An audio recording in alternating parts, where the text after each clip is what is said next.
Welcome to Sleepy Stories. In this episode, we will take a clear and steady look at how human beings across many cultures and religions think about what may happen after death. The goal is to help you learn while your body has a chance to rest and your mind can slow down. If you notice that you do not fall asleep right away, that is completely fine. You can simply listen and follow the calm explanations, knowing that even if you drift off later, you will have met a few new ideas and heard some interesting scientific and historical facts about how people imagine an afterlife. If you feel that these quiet journeys help you at the end of the day, you are always welcome to like this video or subscribe so you can return whenever you wish to fall asleep with something thoughtful in the background.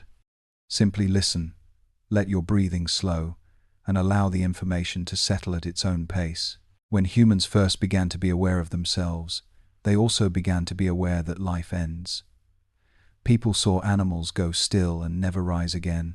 They watched elders grow weaker, fall ill, and finally stop breathing. They felt the mixture of silence in the body and loudness in the mind that comes with grief. It is natural that the question arose, if the body lies motionless, is that the entire story, or does something of the person continue in a way that cannot be seen? Across the world, in many different times and landscapes, people have answered that question in many ways. Some have imagined a journey to another place, a hidden valley, a distant sky, or a realm beneath the ground.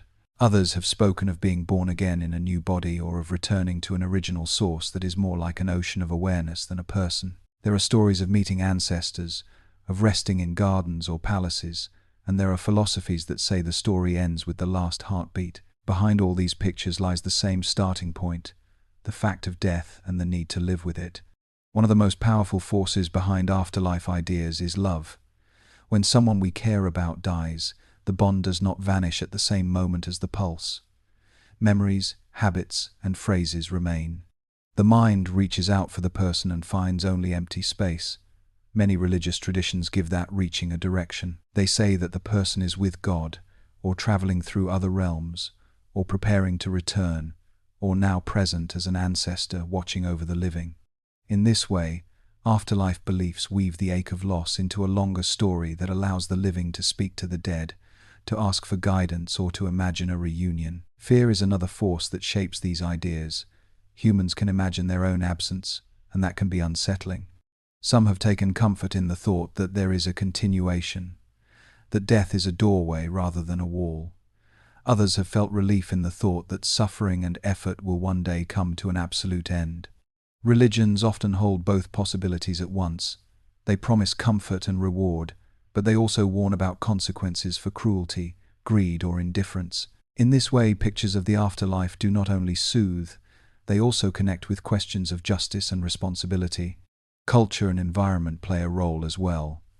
Communities that live close to the sea may imagine an underworld beneath the waves or an island beyond the horizon. People who depend on rivers may picture a boundary of water between the realms of living and dead. Societies that build cities of stone may create tombs or memorials that mirror their architecture in another world. Even where doctrines are written down, the images people carry in their minds are shaped by landscape, art, and story. Over time, many religions formed more detailed answers about what happens after death. They grew out of dreams, visions, stories told in the dark, and the simple act of burying the dead with care. Later, leaders and thinkers organized these impressions into teachings, scriptures, and rituals. They tried to bring order to questions such as, what is a person made of? What is justice? Can love survive death? What is the purpose of a life if it ends? Different traditions offered different maps, and they still do, but they are responding to the same underlying landscape of human questions. In this story, we will move gently through that landscape and look at how some of the world's major religions picture life after death, how their ideas formed and how they are lived and felt by ordinary people. We will also notice voices from outside traditional faiths, including modern science and philosophy, which approach the same mystery from another angle. At every step, the aim will be clarity and respect, never ranking one belief above another, never trying to prove or disprove what lies beyond the reach of measurement. As you listen, You do not need to decide which view is correct. You can simply let the different images and explanations pass through your mind like clouds across a sky. Some may feel familiar, some may feel distant, and some may remain puzzling, and all of that is allowed. The important thing for now is that your body has permission to grow heavier, your thoughts have room to slow, and your attention can rest in the steady flow of the story, wherever your own beliefs about death and afterlife may be. Long before written scriptures or formal creeds, there were graves, in quiet valleys, on windy hillsides, and in caves that sheltered the living. Early humans and their close relatives began to place their dead with a care that goes beyond simple disposal. Archaeologists find bodies arranged in deliberate positions, sometimes curled as if sleeping, sometimes laid out straight with the head turned a particular way. Around them lie objects the dead no longer need in any practical sense. Beads, painted stones, pieces of ochre, tools that still could have been used by the living. These traces are among the earliest hints that humans did not see death only as an end, but as a transition that called for respect and imagination. When scientists look at a burial many thousands of years old, they cannot hear the language that was spoken at the graveside. No prayers or stories have been preserved from those moments. What they see instead, in soil layers and bone positions, suggests that the dead were treated as continuing members of the group. A child might be buried with a shell or a small ornament, as if someone wanted to send protection along. An older person might be surrounded by tools that marked a role in life. In some places, red ochre, a mineral that resembles dried blood when ground into powder, has been sprinkled over bones. The exact meaning is lost, but it looks like an attempt to mark the dead as special, to set them apart from ordinary matter. Burials also speak about emotion. It takes time and effort to dig a grave, to choose objects, to arrange a body gently instead of leaving it where it fell. In harsh environments, that effort is a real cost to the living. The fact that many communities made that choice again and again hints at grief, loyalty, and a sense of obligation that does not stop when breathing stops. Sometimes several individuals are buried together in a way that suggests family ties or a shared story. In other cases, a burial place is used repeatedly, generation after generation, turning a patch of ground into a focal point for memory. The landscape itself becomes layered with meaning, both for those who walk above and, in imagination, for those who rest below. Modern analysis adds detail. By examining pollen grains in the soil near ancient bones, scientists have concluded that some bodies were laid to rest on beds of flowers or plants. Microscopic study reveals whether a grave was reopened, whether offerings were added later, or whether animals disturbed the soil. Each clue feeds into a larger story of how communities watched over their dead, not just at the moment of burial, but in the days and seasons that followed. Even when a grave is simple, a shallow pit with few objects, its existence shows that the dead person was not left to weather and scavengers. Someone decided that the right thing to do was to mark a separation between the everyday world and this new still state.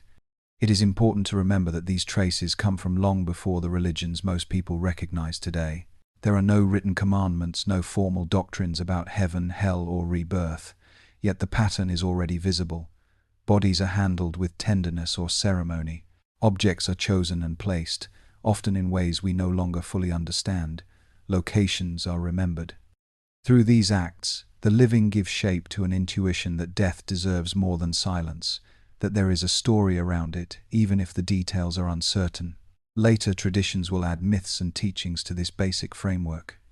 In these distant burials, we see the first outlines of a human habit that has never disappeared, to surround the dead with care and to behave as if some part of them, or at least their meaning, continues beyond the last breath. If we move forward from the earliest burials into the first great cities, we arrive in the river plains between the Tigris and the Euphrates, in the region often called Mesopotamia. Here, some of the oldest known written records give us a clearer window into how people pictured the world of the dead. On clay tablets marked with wedge-shaped signs, scribes recorded myths, prayers and stories in which death is not a vague idea but a destination with a name, a gate, and a ruler. The afterlife appears as a dim underworld where all humans go, kings and laborers alike, a place of dust rather than delight. In these traditions, when a person dies, their shade descends to a realm beneath the earth. It is not presented as a reward for virtue or a punishment for wickedness, but as the ordinary continuation of existence in a poorer form. The dead eat dust or thin food, drink from murky water, and live in houses that echo the homes they knew above, only darker and quieter. Life in the underworld is monotonous, and yet it is still life of a kind. The person is not erased, only reduced, like a voice fading as someone walks farther away down a long corridor. Family ties remain important, even beyond the grave. Texts and later interpretations tell us that the comfort of the dead depends partly on the living. If relatives regularly bring offerings to the tomb, pour out water, and speak the person's name, the shade is nourished and remembered. If they neglect these duties, the dead grow restless and might return in dreams or omens, unsettled by hunger and loneliness. In this way, the afterlife is woven directly into household routines. Caring for the dead is not only a matter of emotion, but an ongoing responsibility that helps keep order between the two realms. Myths shed more light on how people imagined the border between worlds. In some stories, a hero descends to the underworld to seek knowledge or a lost companion. To go down, he must pass through gates guarded by spirits, cross rivers that divide the living from the dead, and meet the queen who rules below. The journey is dangerous and usually one way. Returning is rare and costly. These tales underline how firm the separation between realms is meant to be, while also acknowledging the human desire to cross it, at least in imagination, to see what lies on the other side of the final threshold. There are also stories of gods who descend, die in some sense, and rise again, reflecting cycles of vegetation, seasons, and kingship. These narratives do not match later ideas of resurrection, but they show how deeply the rhythms of nature are linked to thoughts about loss and return. When crops wither and revive, when the river floods and recedes, people see patterns that echo the movements of life and death, and they translate these patterns into mythic journeys through the underworld, bargains with its rulers and fragile agreements that allow life above to continue. Art and ritual reinforce these patterns. Cylinder seals and reliefs show processions of human and divine figures, some associated with the underworld, others with the bright upper world of sun and sky. Funerary practices, though less elaborate than in ancient Egypt, still show concern for proper handling of the dead and for their ongoing needs. The underworld may be grey and unadorned, but it is not empty of structure. There is hierarchy, there are rules, and there is a sense that even in the darkness, the social fabric persists. When we look at these Mesopotamian views, we see an afterlife that is sober rather than comforting, a kind of shadow echo of daily existence. Yet within it, the same human themes appear. People do not want to be forgotten. They hope that their names will be spoken, their graves tended, their stories remembered. Families feel a duty that stretches past death, maintaining a flow of attention and offerings that symbolically feed those who have gone before. In this early written vision of the afterlife, there is little talk of reward or punishment, but there is a strong sense that life does not simply stop. It sinks into a quieter, dimmer world beneath the surface, where bonds and obligations still hold, and where the living and the dead remain connected across the line that separates their realms. Farther west, along the long ribbon of the Nile, another civilization built an entire culture around the conviction that death opens into a carefully ordered continuation. For the ancient Egyptians, the world was not simply divided into living and dead, but into different layers of existence that could interact if the right rituals were performed. A human being was not reduced to a single, simple soul. Instead, a person was understood as a combination of parts: the visible body, the ka, a kind of vital essence, the ba, often pictured as a human-headed bird that could move between realms, and the name, which carried identity and needed to be remembered and spoken. When someone died, these parts were at risk of separation and decay. To prevent a complete breakdown of the person, Egyptians developed the practice of mummification. The body was dried, wrapped and protected so that it could remain a stable home for the ka. Organs were carefully removed and stored. Resins, linens and amulets were applied with methodical care. To an outside observer, this might look like fear of physical decay alone.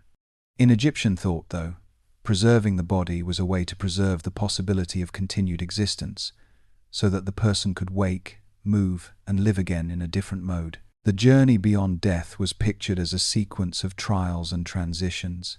A central scene, painted on tomb walls and recorded in funerary texts, shows the heart of the deceased being weighed against the feather of Ma'at, the principle of truth and cosmic order. The heart, seen as the seat of memory and character, must not be heavier than the feather. If the scales balance, the person is found truthful and may pass on into a well-ordered realm under the protection of the gods. If the heart is too heavy with wrongdoing, it risks being devoured by a fearsome creature, ending the possibility of a blessed afterlife. This weighing is not only a dramatic image, it expresses a deep conviction that the universe is morally structured and that life after death reflects that structure. In life, people are expected to speak truth, avoid injustice, and honor the gods.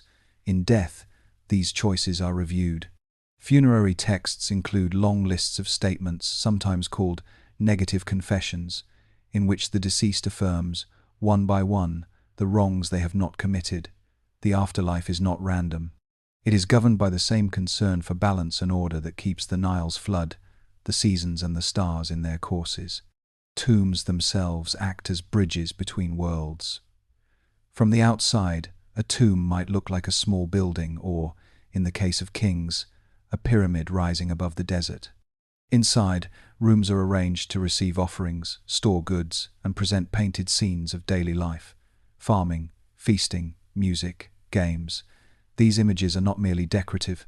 They are meant to provide a kind of template that the deceased can inhabit, ensuring that familiar activities continue beyond death. Written spells and prayers accompany them, guiding the dead through dangers and gates in the unseen realm, introducing them to divine guardians and reminding them of their own names and identities. For a long time, such elaborate preparations were associated mainly with pharaohs and elites. Over centuries, however, the idea that an ordered, blessed afterlife could be available to many people gradually spread. Coffin texts and later funerary writings appear not only in royal tombs but in the burials of officials, craftsmen, and others who could afford some level of ritual care. The promise of reaching a realm of fields, light and harmony is no longer restricted to one class. The afterlife becomes a more widely shared hope, though its exact form still depends on status and resources. Seen from a distance, the pyramids and mummies can seem like extreme attempts to deny death. From within Egyptian thought, they express something more subtle, a desire to cooperate with a universe that is already structured, to align human lives with a pattern of order that continues past the threshold of the grave. Death is not treated as an abrupt cut. It is another phase of participation in a cosmos where truth, balance, and remembrance matter. By wrapping the body, inscribing the walls, and speaking the right words, the living surround the dead with tools for that phase. They build, in stone and in ritual, a long passage for the person to walk, not just into darkness, but toward a carefully engineered eternity where the rhythms of this life, transformed and purified, can go on. In the lands that looked out over the Aegean Sea, another set of images about death and what follows began to take shape. In ancient Greece, poets, playwrights, and philosophers left behind a mixture of stories about the underworld, blessed places for a few, and the fate of the soul. Ordinary people might not have agreed on every detail, but they shared a sense that death involved a journey to a realm with its own rules and inhabitants, a place that could be described in familiar, almost physical terms. One of the most common pictures was that of Hades, the shadowy region beneath the earth where the majority of the dead arrived. To get there, a soul was often said to cross a river, ferried by a boatman to whom the living sometimes placed a coin with the body as payment. The souls in Hades were pale and weakened, recognizably themselves, but drained of the rich energy of life. They wandered among asphodel fields or gathered in groups, speaking faintly of their former deeds. This was not a place of sharp torment for most, but it was not joyous either. It was a continuation that lacked color and warmth. Alongside this dim realm, Greek stories also held out images of exceptional destinations. Some heroes, favored by the gods or marked by notable virtue, were believed to reach the Elysian fields or the Isles of the Blessed. In these places, life seemed to be restored to full strength. The air was clear, the ground fertile, and the inhabitants enjoyed a kind of unending spring. These blessed regions did not erase the general fate of humanity, but they suggested that the universe might make special room for a small number of exemplary lives, turning them into symbols of hope and reward. As time passed, Greek thinkers began to use these stories less as simple geography and more as tools for reasoning about the soul, justice, and the meaning of a good life. Philosophers such as Plato wrote about the soul as something that pre-exists the body and survives it, carrying with it habits, knowledge, and moral weight. In some dialogues, he describes tales of judgment after death, where souls are sent to appropriate places according to their conduct, spending long periods learning, being purified, or enjoying the consequences of their choices before being reborn. These accounts are not presented as literal maps of another world. Instead, they act as mirrors in which people can examine their present lives. If actions have consequences beyond the grave, then the pursuit of justice and self-knowledge becomes more than a practical choice. It becomes a long-term project of shaping the soul. On the other hand, some Greek schools took a more skeptical stance. Certain philosophers argued that the soul is inseparable from the body, or that whatever does survive is too different from our present self to matter in the way popular stories suggest. For them, ethics had to rest on the value of this life, not on rewards or punishments elsewhere. Drama and poetry made these tensions visible. Tragedies sometimes show characters haunted by the thought of what awaits them, or comforted by the idea that the dead are still watching. Epics describe visits to the underworld where living heroes speak with the shades of the departed, gaining information or warnings. Through these scenes, audiences could feel the pull of both hope and fear, imagining death as a crossing that does not fully break relationships, but certainly alters them. Seen as a whole, Greek views of the afterlife sit between the somber underworld of Mesopotamia and the more systematic moral visions that would later appear in other religions. There is room for ordinary shades in a dim realm, for rare, blessed fields, and for philosophical reinterpretations that treat all of these as symbols of inner development. The underlying questions are the same ones that arise whenever humans think about death. Does anything of us continue? Does justice reach beyond the grave? And how should we live if we might be seen by more than the eyes of the living? In the cities and countryside of ancient Rome, the line between the living and the dead was not imagined as a complete break. Instead, it ran directly through household life. Many homes contained a small shrine, often set into a wall or placed in a corner, where tiny figures represented protective spirits and family ancestors. Each day, or on special occasions, members of the household would stop there, light a little flame, pour a drink, or leave a bite of food. It was a way of saying that those who had died still belonged within the circle of the home. Roman roads leading out of the city gates passed between rows of tombs. The law required burials to be outside the walls, so the boundaries of the city became lined with stone reminders of the dead. Inscriptions on these tombs often speak in the first person, as if the person buried there is addressing travelers. They ask to be remembered, to be greeted, sometimes simply to be acknowledged with a glance. Walking along such a road, a Roman citizen would be constantly aware that lives once as active as their own now rested nearby, still asking for a moment of attention. Funeral rituals reinforced this ongoing relationship. When someone died, the body was washed, dressed, and displayed for a time so that family, friends, and neighbors could say farewell. A procession would carry the body to the burial place, accompanied by music, laments, and sometimes hired mourners whose loud voices made grief visible and shared. After burial, there would be days of ritual meals and offerings. These were not only for the comfort of the living, they were also thought to nourish the dead, who were imagined as needing a kind of subtle food and drink provided through memory and ceremony. Roman religion did not always focus on a detailed geography of the afterlife. There were ideas borrowed from Greece, including Hades and its regions, and some philosophical schools adopted or rejected them in various ways. Yet for many people, the most important question was not the precise layout of an unseen world, but whether their dead remained present and responsive. The household shrine, the yearly festivals for the dead, and the habit of visiting graves gave practical answers. The dead were close. They could bless, warn, comfort, or disturb, depending on how well the living fulfilled their obligations. Several festivals in the Roman calendar were dedicated to these connections.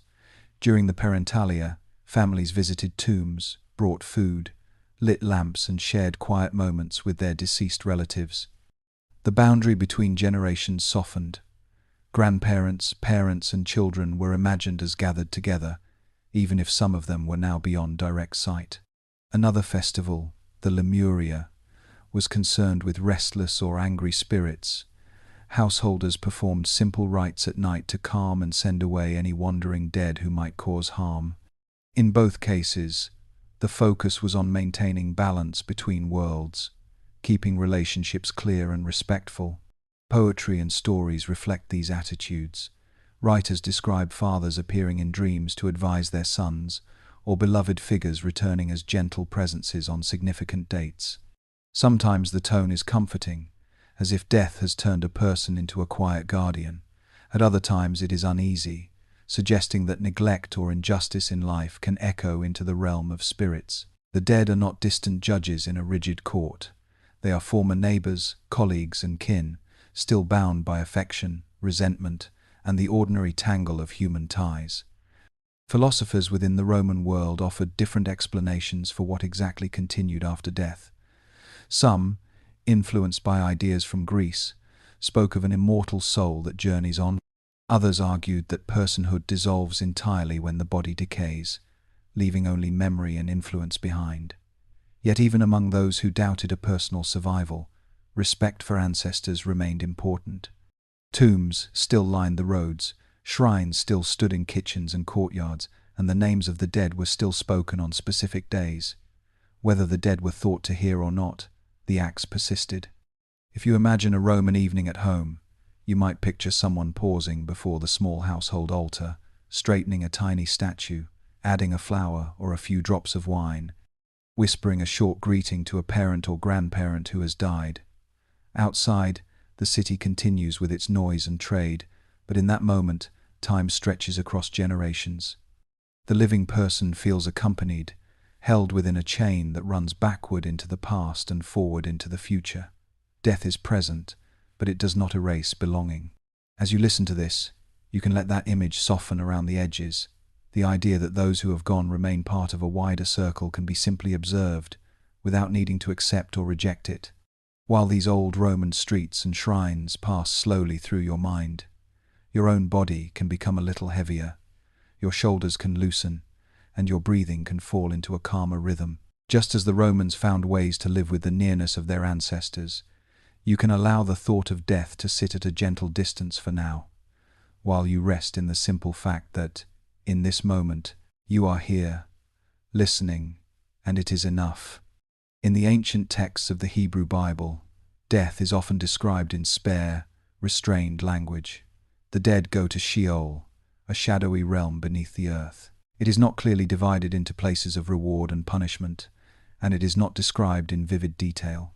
Sheol is simply where the dead are, silent and distant from the world of sunlight, speech, and ordinary action.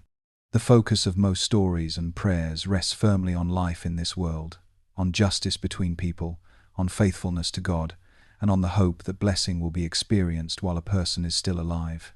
Yet even in these early writings, hints appear that death does not entirely cut someone off from God. Some psalms ask whether praise can be sung in Sheol, or whether anyone remembers the divine there, suggesting that the question itself is open. There are stories in which prophets raise the dead, not as routine events but as rare signs that the power sustaining life is not fully bound by ordinary limits. Still, the afterlife remains largely unpainted. What matters most is whether a person walks in the right path before they lie down with their ancestors. Over time, especially in periods of suffering and foreign rule, new questions become sharper.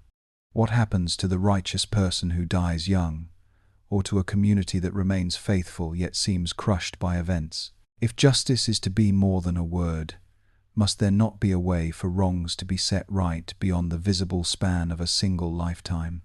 It is in this context that clearer ideas of resurrection and final judgment begin to take shape within Jewish thought, adding new layers to the older image of Sheol. Resurrection in this setting does not mean the survival of a disembodied soul drifting through another realm. It points instead to a restored, embodied life granted by God at the end of an age. The dead are pictured as rising, standing again, taking part in a renewed order where oppression is overturned and faithful endurance is recognized. Some texts speak of a general resurrection, others of a raising of the righteous first. But the common thread is that God's care and justice extend beyond the grave and into a future that has not yet arrived. These ideas do not replace Sheol entirely. For a long time, both pictures coexist, the quiet place of the dead and the promised moment when some or all are called out of it. Within Jewish tradition, there remains a wide range of views about how literally to take these images, about who is raised and when, and about what kind of life follows. What unites them is the conviction that the relationship between God and Israel is not broken by death, and that covenant, mercy, and responsibility continue to matter even when the present world seems to deny their power. Within the first Christian communities, thoughts about death and what follows settled around a single central event: the belief that Jesus had died and been raised. For those who held this conviction, death was no longer simply the natural end of a human life. It became a boundary that had been crossed and returned from, a door that could open again. The language that developed around this event shaped Christian views of the afterlife for centuries to come. In this perspective, the core promise is resurrection, not just for one person, but for many. The dead are expected to rise at a future time of judgment, when hidden things will be brought into the open. This is not described as a vague survival of the mind somewhere else, but as a renewed, embodied life in a transformed creation. Images of a new heaven and a new earth, of tears wiped away and death itself undone, express the hope that suffering and injustice do not have the last word. They suggest that history has a meaningful direction, even when this is not visible in the present. Alongside this hopeful picture, Christian texts also speak of separation and loss.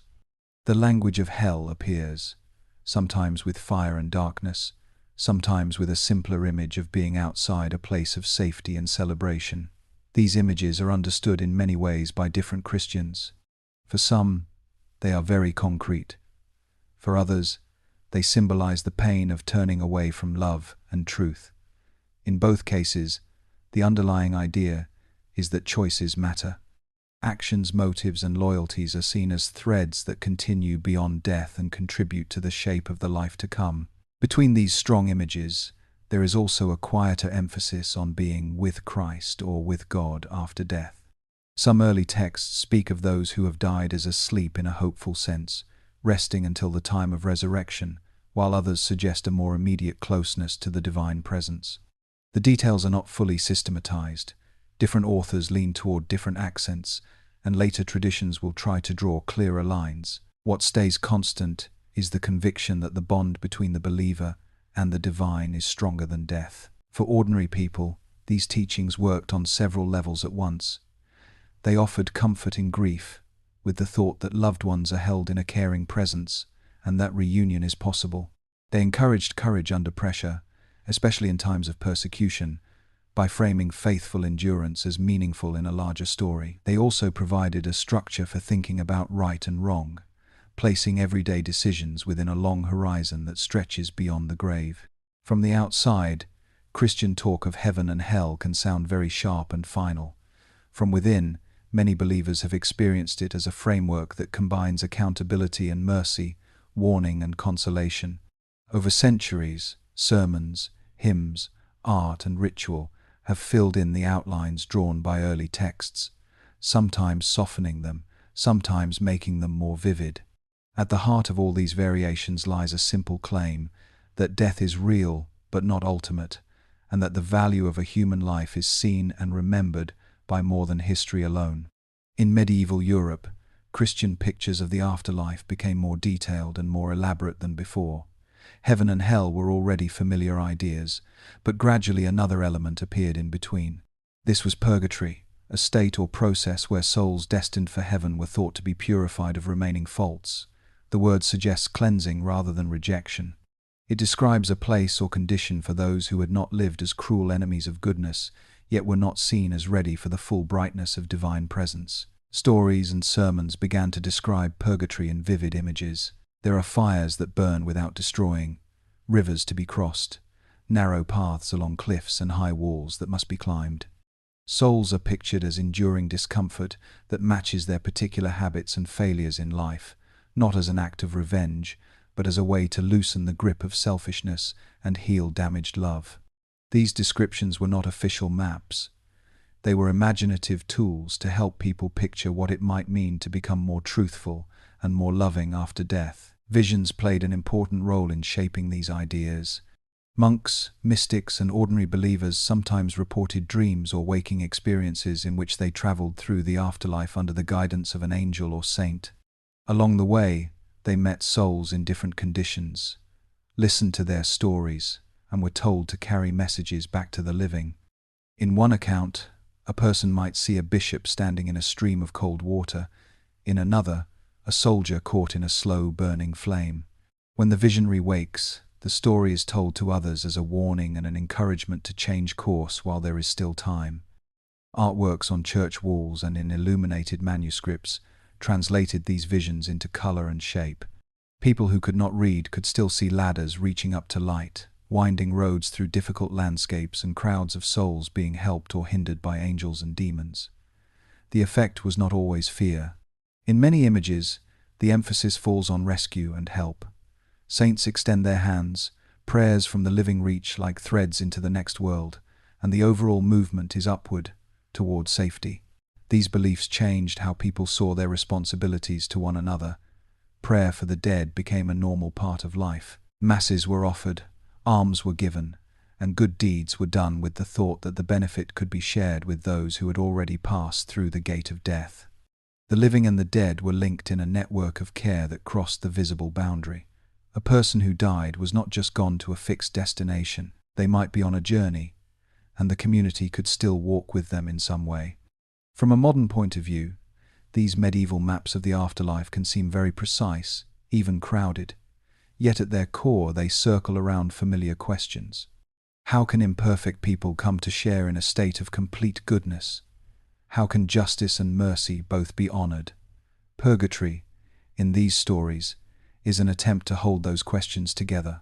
It is a space where change is still possible, where pain has a purpose, and where the living retain a role in supporting those who have gone before them, even as they themselves move toward the same unseen horizon. In Islamic tradition, death is understood as a passage from one stage of existence to another, under the ongoing care and knowledge of God. The moment of dying is often pictured as a meeting with angels who receive the soul and begin a process of questioning. This questioning, according to many teachings, asks about the person's faith, their relationship to God, and the core commitments of their life. It is not a public trial but an intimate beginning to the soul's journey beyond the visible world. After this, the soul enters an intermediate state, sometimes described as a waiting period in the grave. This is not only a physical location but a mode of existence between the life we know and the final resurrection. In many accounts, the grave can feel spacious and filled with light for some, or narrow and constricting for others, depending on the person's inner condition and actions. The idea is that the moral and spiritual shape of a life does not vanish with the last breath. It continues to influence the experience of the soul. Looking further ahead, Islamic teachings speak of a day when all humans are raised again for judgment. The imagery here gathers many elements: records of deeds opened and read, a scale on which good and harmful actions are weighed, and witnesses called from one's own body and surroundings. Nothing is said to be lost or forgotten. Acts of kindness, generosity, and honesty appear alongside moments of harm or neglect. The emphasis lies on the absolute fairness and knowledge of God, who sees intentions as well as outward behavior. One of the most striking pictures in this tradition is that of a bridge finer than a hair and sharper than a sword, stretched over the fires of hell. According to many stories and commentaries, all must cross this bridge. Some pass swiftly and safely, supported by their faith and good deeds, while others stumble or fall. Interpreters differ on how literally to take this image. Some see it as a real crossing, others treat it as a symbol for the fine line between genuine and empty belief. In either case, it conveys a sense of seriousness about moral and spiritual life. Paradise, or the garden, is described in rich, sensory detail. There are flowing rivers, shade, companionship, abundant food and drink, and an absence of pain, fear, or humiliation. These images do not only promise comfort, they also reflect the experiences of people living in hot, dry landscapes for whom water, fruit, and rest are precious gifts. At a deeper level, many teachers say that the highest joy of paradise is nearness to God, a state in which the soul is fully at peace and every wound of injustice is healed. Hell, by contrast, is presented as a realm of separation, regret, and suffering. Fire, chains, and scorching winds appear frequently in scripture and commentary. Yet alongside these warnings, there is also a strong emphasis on divine mercy, on repentance, and on the hope that many will ultimately be forgiven. Different schools of thought hold different views on how to understand the duration and purpose of this punishment. What they share is the conviction that actions have consequences beyond the present, and that compassion and justice both belong to the divine character. For many Muslims, these teachings are not abstract diagrams of another world, but part of daily reflection. Acts such as prayer, fasting, charity, and truthful speech are carried out with an awareness that they matter in a long perspective.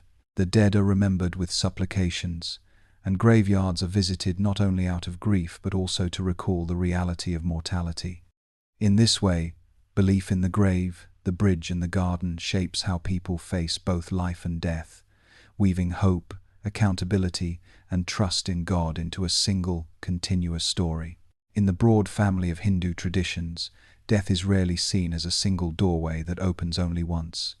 Instead, it is one moment in a much longer movement of birth, growth, decay, and renewal.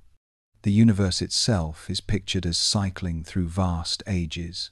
Within that setting, each living being moves through its own smaller cycles. A human life is important and meaningful, but it is not the entire story of the self. A central idea here is samsara, the ongoing cycle of birth, death, and rebirth.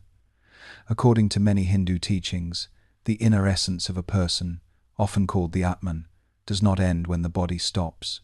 It leaves its present form and, after a period that is described in different ways by different schools, takes on another body. That new life might unfold in circumstances that feel fortunate or difficult, close to where the last one ended, or in very different surroundings. The pattern is shaped by karma, the law-like connection between actions and their long-term effects. Karma is not only about outward deeds that can be seen by others, it also includes intentions, attitudes, and habits of mind. Every act of generosity, patience, or honesty leaves a trace in the person who performs it. Every act of cruelty or deceit does the same. Over time, these traces accumulate, guiding the flow of future experiences. In this view, the apparent unfairness of life, where some are born into comfort and others into hardship, does not represent random chance. It reflects a web of causes that stretches back beyond this particular lifetime. Different Hindu texts present different pictures of what happens immediately after death. Some describe a journey in which messengers of the divine lead the soul to a place where its actions are reviewed. Others suggest a more direct movement guided by the quality of a person's inner tendencies. In some accounts, a soul rises toward more subtle realms. In others, it sinks into tougher conditions, and in many, it may return to a human birth with new possibilities and challenges. Across these variations, there is a shared sense that death is not a final judgment but a turning point in a longer road. Yet the goal of this road is not simply to circle endlessly through better and worse situations. Many Hindu traditions speak of a deeper aim: moksha, liberation from the cycle of samsara. This liberation is often described not as traveling to a new place, but as a radical change in understanding. The Atman is recognized as not separate from the ultimate reality, whether that is named Brahman, a personal deity, or the ground of being itself. When this recognition becomes stable and complete, craving and fear lose their power, and the need for further rebirth comes to an end. For most people, this kind of realization is distant. Daily life is filled with work, family, joy, and worry. Still, the hope of eventual liberation shapes practices in the present. Acts of devotion, meditation, ethical discipline, and participation in rituals for the dead are seen as ways to refine karma and to loosen the tight grip of ignorance and self-centeredness. When someone dies, prayers and offerings may be made to support their journey, to express love, and to acknowledge that they continue on a path whose full extent no one can see. From the outside, the idea of repeated births can seem very different from linear views of a single life followed by a fixed afterlife. From within, it offers a way to make sense of both suffering and opportunity. Every moment matters, because it leaves a mark that stretches beyond this one span of years. At the same time, no single failure is absolutely final, because the larger story is still unfolding. In this combination of responsibility and long patience, many Hindus find a framework for thinking about death that connects tightly with the choices and attitudes of ordinary days.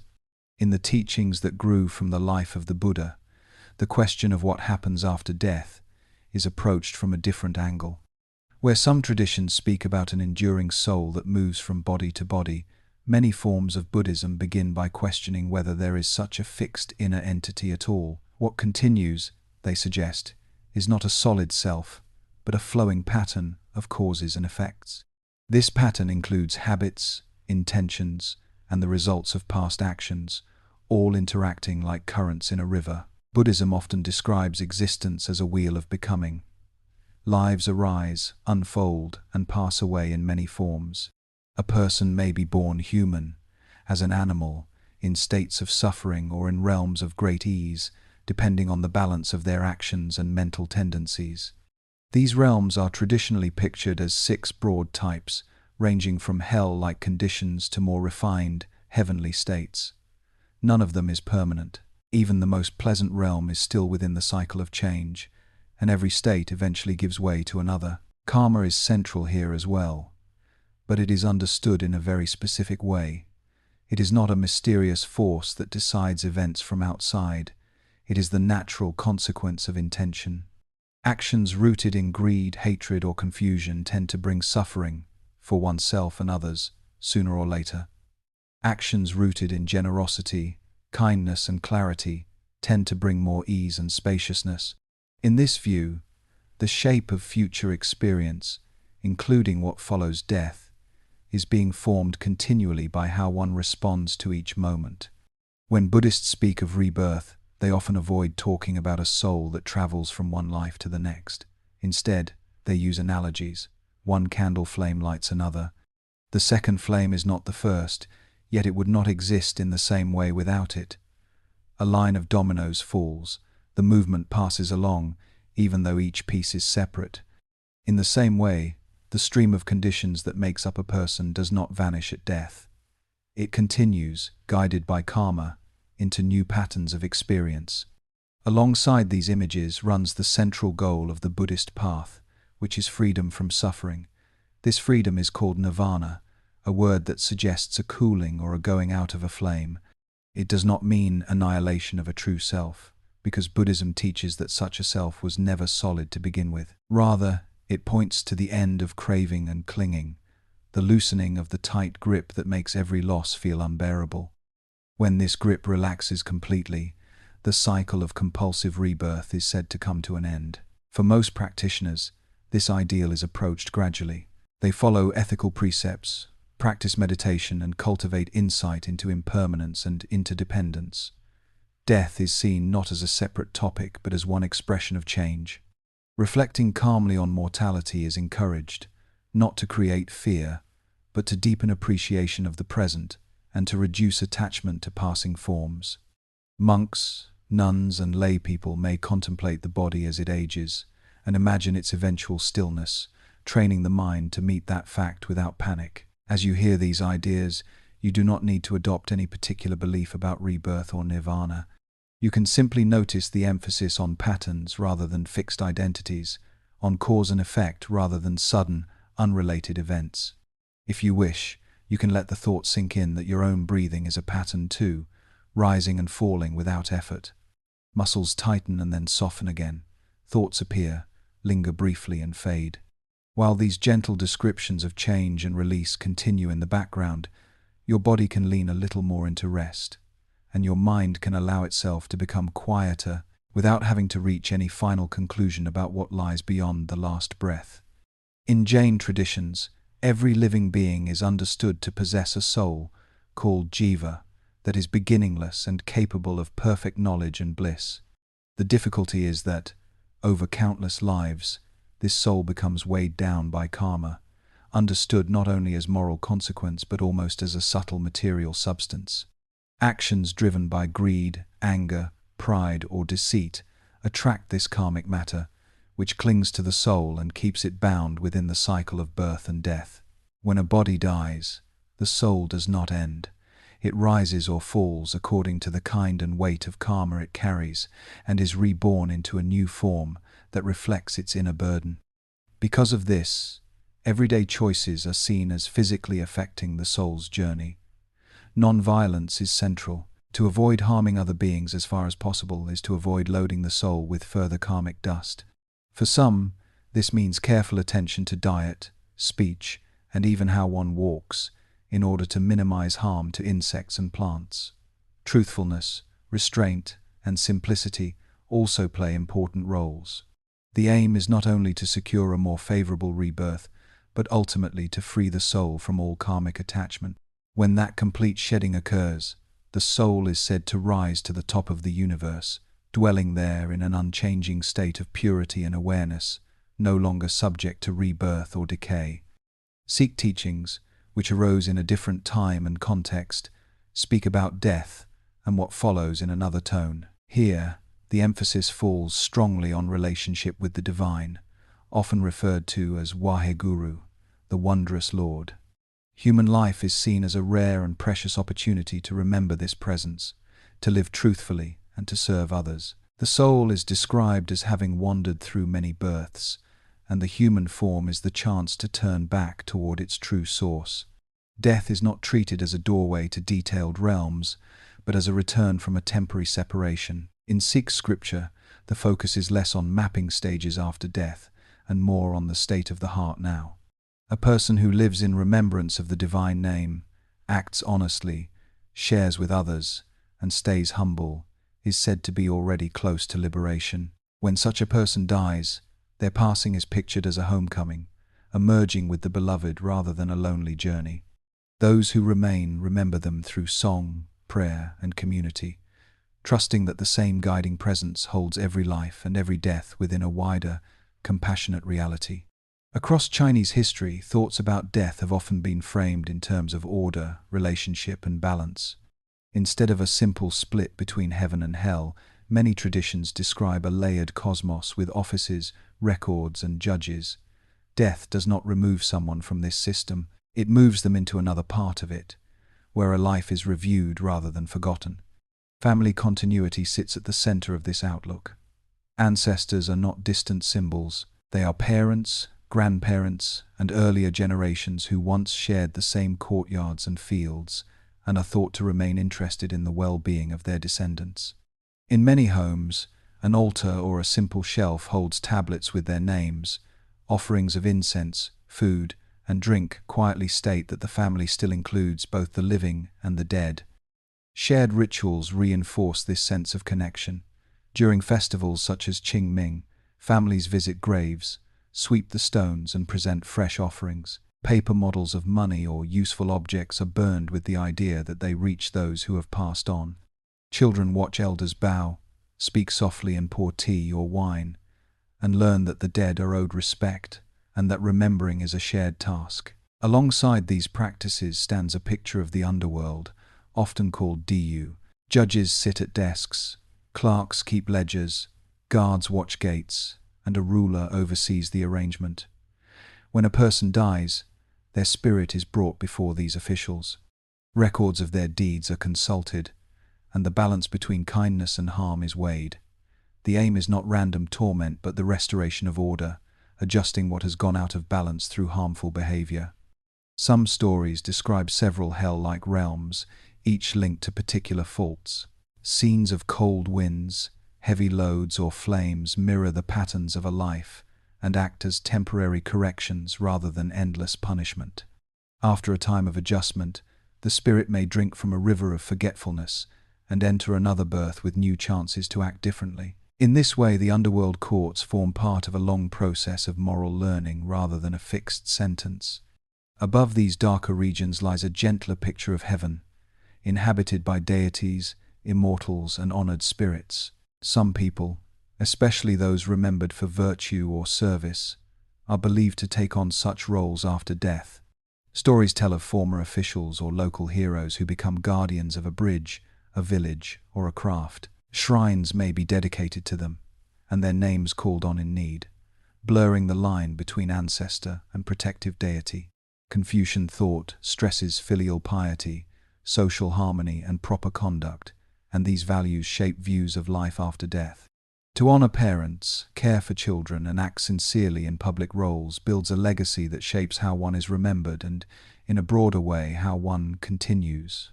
Mourning customs and memorial rites are expressions of affection, but they also train the living to feel their place within a chain of obligations that stretches across generations.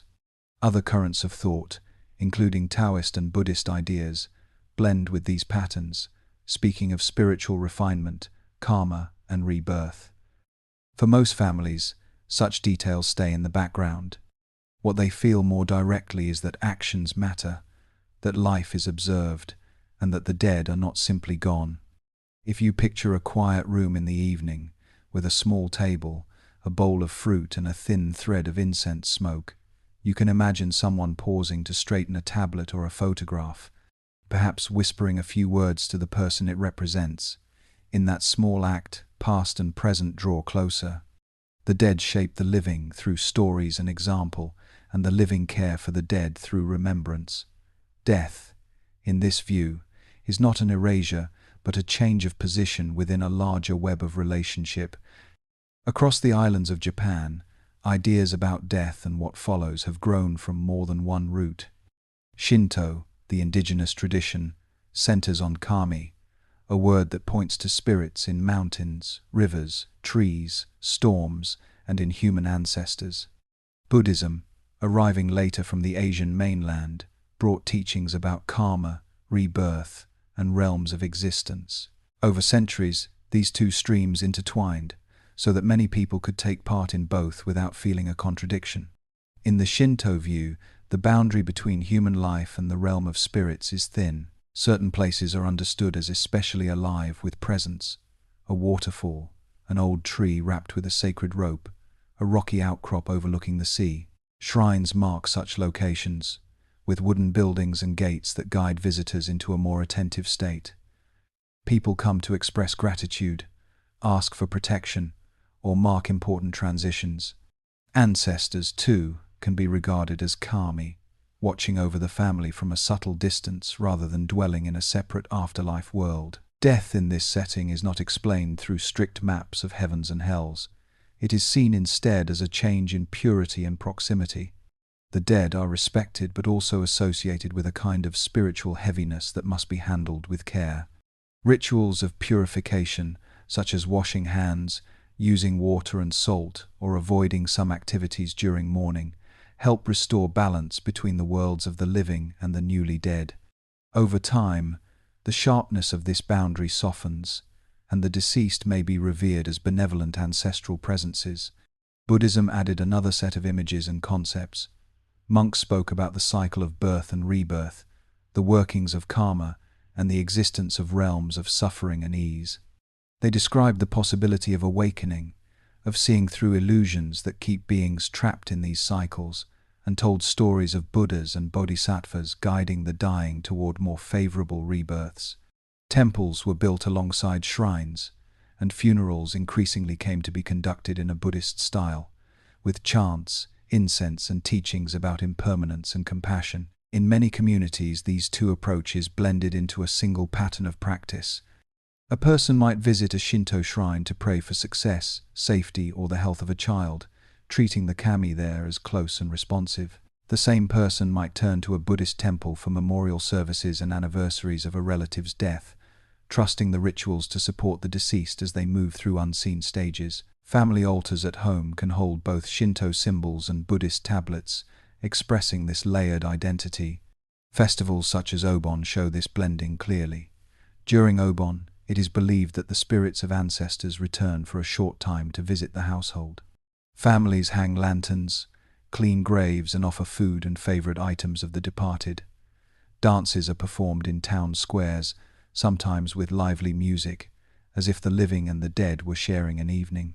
At the end of the festival, small lights may be floated down rivers or set on the sea, guiding the visiting spirits back to their realm. For many people in Japan today, precise doctrines about the afterlife are less important than these patterns of relationship and ritual. Individuals may say they have little formal religious belief, yet still attend funerals, visit graves, and join in seasonal festivals. They honor ancestors, maintain bonds with the dead, and acknowledge that human life is intertwined with presences and forces beyond individual control. If you imagine standing at dusk in a shrine courtyard, or watching lanterns drift away on dark water during Obon, you can sense how these traditions shape the feeling of death and afterlife.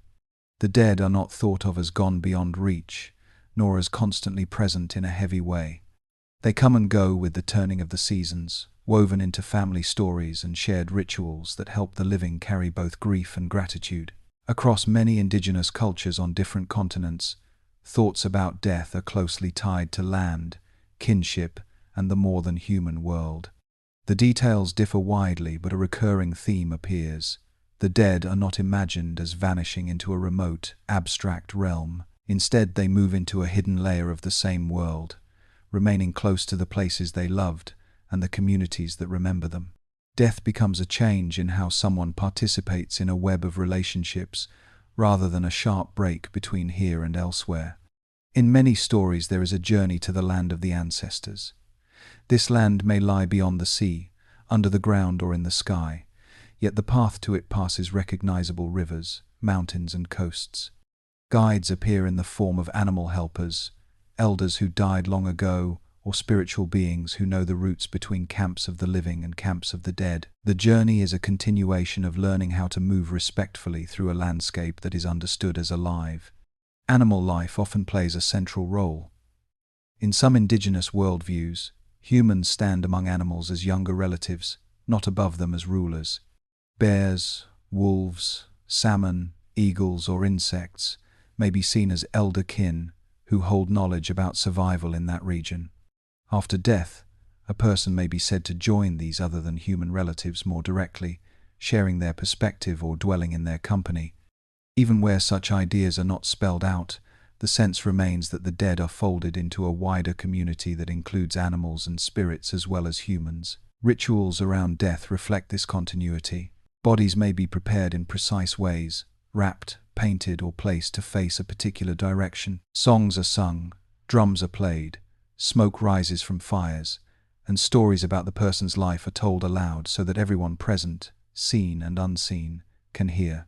Objects are left with the dead not as mere decoration, but as gifts and tools for the next stage of their journey. These actions affirm that the person still belongs, and that care continues beyond the last breath. For many communities, remembrance does not end with the funeral. Families return to graves, rock shelters, or tree platforms at certain times of year to refresh offerings and to speak the names of those who have passed on. Children hear stories about ancestors they never met, learning how they hunted, planted, traveled, or defended the group. They are remembered not only for their individual traits, but as carriers of language, skills, and responsibilities that still guide the living. The land itself is often understood as holding the presence of the ancestors. A hill, a spring, a bend in a river, or a particular grove of trees may be recognized as a place where important events happened or where people were laid to rest. When others pass these locations, they may leave a gift, a few words, or a gesture of respect. Because of this, damage to the land, forced removal, or disturbance of burial sites is felt as a wound to the relationship between the living and the dead, not just as a practical loss of territory. Expressions about the afterlife in such cultures are often simple and relational. Someone goes back to the ancestors, joins the old people, or walks in the next camp. These phrases do not map out a distant heaven or hell. They describe a shift of position within a continuing community that includes other generations and the more than human world. As you picture a small group gathered around a night fire, telling stories under a sky full of stars, you can imagine the dead listening too, just beyond the reach of the light. Holding that image softly, your own body can rest more deeply, as if you were sitting safely at the edge of that circle, warm and unhurried. When religions speak of life after death, they often use stories, symbols, and sacred images. Philosophers, by contrast, tend to start with questions and careful arguments. Across different cultures and centuries, they have asked what a human being really is, and whether anything about us could continue once the body fails. Their answers vary widely, but they circle the same central puzzle. What do we mean by I, and can that I survive? One influential line of thought sees humans as composed of body and soul. The body is changeable, made of matter, subject to decay. The soul is imagined as a more subtle principle of life and awareness, not easily reduced to physical parts. In this view, the soul can, in principle, exist without the body, just as a melody can be played on different instruments. Death then becomes the moment when soul and body separate. The body returns to earth, while the soul remains, potentially able to know, to remember, and to be judged or transformed. Other philosophers have taken a different approach, treating mind or soul as dependent on the body. They point out that memory, mood, and even basic abilities change when the brain is injured or diseased. If thoughts and feelings can be so deeply altered by physical processes, they argue, then consciousness may be a function of matter rather than a separate entity. In this perspective, when the body ends, the mind ends as well. Any continuation after death would have to be of a different kind, perhaps in the form of influence and memory in others, not as the same self going on elsewhere. Between these positions lies a careful examination of identity over time. Suppose, some thinkers ask, that something does survive death. In what sense would that survivor still be you? Is it enough that it remembers your life? Is it necessary that it have the same character and values? If all memories were removed, but some thread of awareness persisted, would that still count as the same person? These questions are not meant to create anxiety for its own sake. They highlight how complex our sense of self already is, even before death enters the picture. Some philosophical traditions suggest that what we call a person is already a bundle of changing elements. Thoughts, sensations, desires, and beliefs arise and fade moment by moment. There may be no fixed core hiding behind them, only a pattern that keeps renewing itself. In that case, the question of survival becomes more subtle. It is no longer about a solid unit traveling intact through time, but about whether the pattern can continue, or be repeated, or be taken up by something larger than the individual mind. Ethical concerns also shape philosophical views of the afterlife. If there is no survival, then the entire weight of moral responsibility rests on this life alone. That thought has led some thinkers to emphasize the urgency of justice here and now, since there may be no later correction. Others have argued that the idea of a post-mortem balancing of accounts is important for making sense of apparently senseless suffering and unpunished harm. For them, the hope that reality is ultimately fair requires some form of life beyond death, even if its details remain hidden. In more recent times, conversations between philosophy and science have added new layers. Questions about the soul now intersect with studies of brain activity, memory, near-death experiences, and altered states of consciousness. Some use these findings to support the idea that mind is entirely rooted in physical processes. Others point to mysteries that, in their view, are not yet well explained by current models. Philosophers sift through these claims, testing the reasoning on both sides and reminding us where evidence ends and interpretation begins. If you let these different positions pass through your thoughts, you may notice that they do not all demand a decision tonight. They can simply show how many ways humans have tried to think carefully about what they are and what might happen when the body grows quiet. Whether one imagines an immortal soul, a pattern that fades, a continuation in others, or a larger reality that holds all things, the same question is being approached from different angles. You can allow those angles to remain open for now, like pages in a book you can return to later, while your attention settles more gently on the simple fact of breathing in and breathing out, fully alive in this moment. In many different cultures, people have reported experiences that they interpret as glimpses beyond the line of death. These may come in dreams, in moments of intense danger, during illness, or in deep states of prayer and meditation. The details vary, yet certain patterns repeat often enough that listeners from very different backgrounds can recognize something familiar in them. There are stories of sudden light in dark rooms, of meeting someone who died long ago, of traveling along a path that feels both strange and completely natural. In some Christian accounts, a person near death sees a radiant presence or a figure they recognize as Christ, Mary, or a saint. They feel a strong sense of being known and loved, as if their entire life were visible at once without harsh judgment. Sometimes they describe hearing words of reassurance, or being shown scenes from their past that call them to change. If they recover, they may say that the experience left them less afraid of dying and more determined to live honestly. Others speak of seeing deceased relatives standing at the edge of a peaceful landscape, waiting to welcome them when the time is right. In parts of the Islamic world, there are reports of dreams in which the prophet or revered figures appear, offering guidance or comfort about the fate of the dead. Families may tell stories of a loved one who, shortly before dying, seemed to see angels in the room or spoke of being called by name from another place.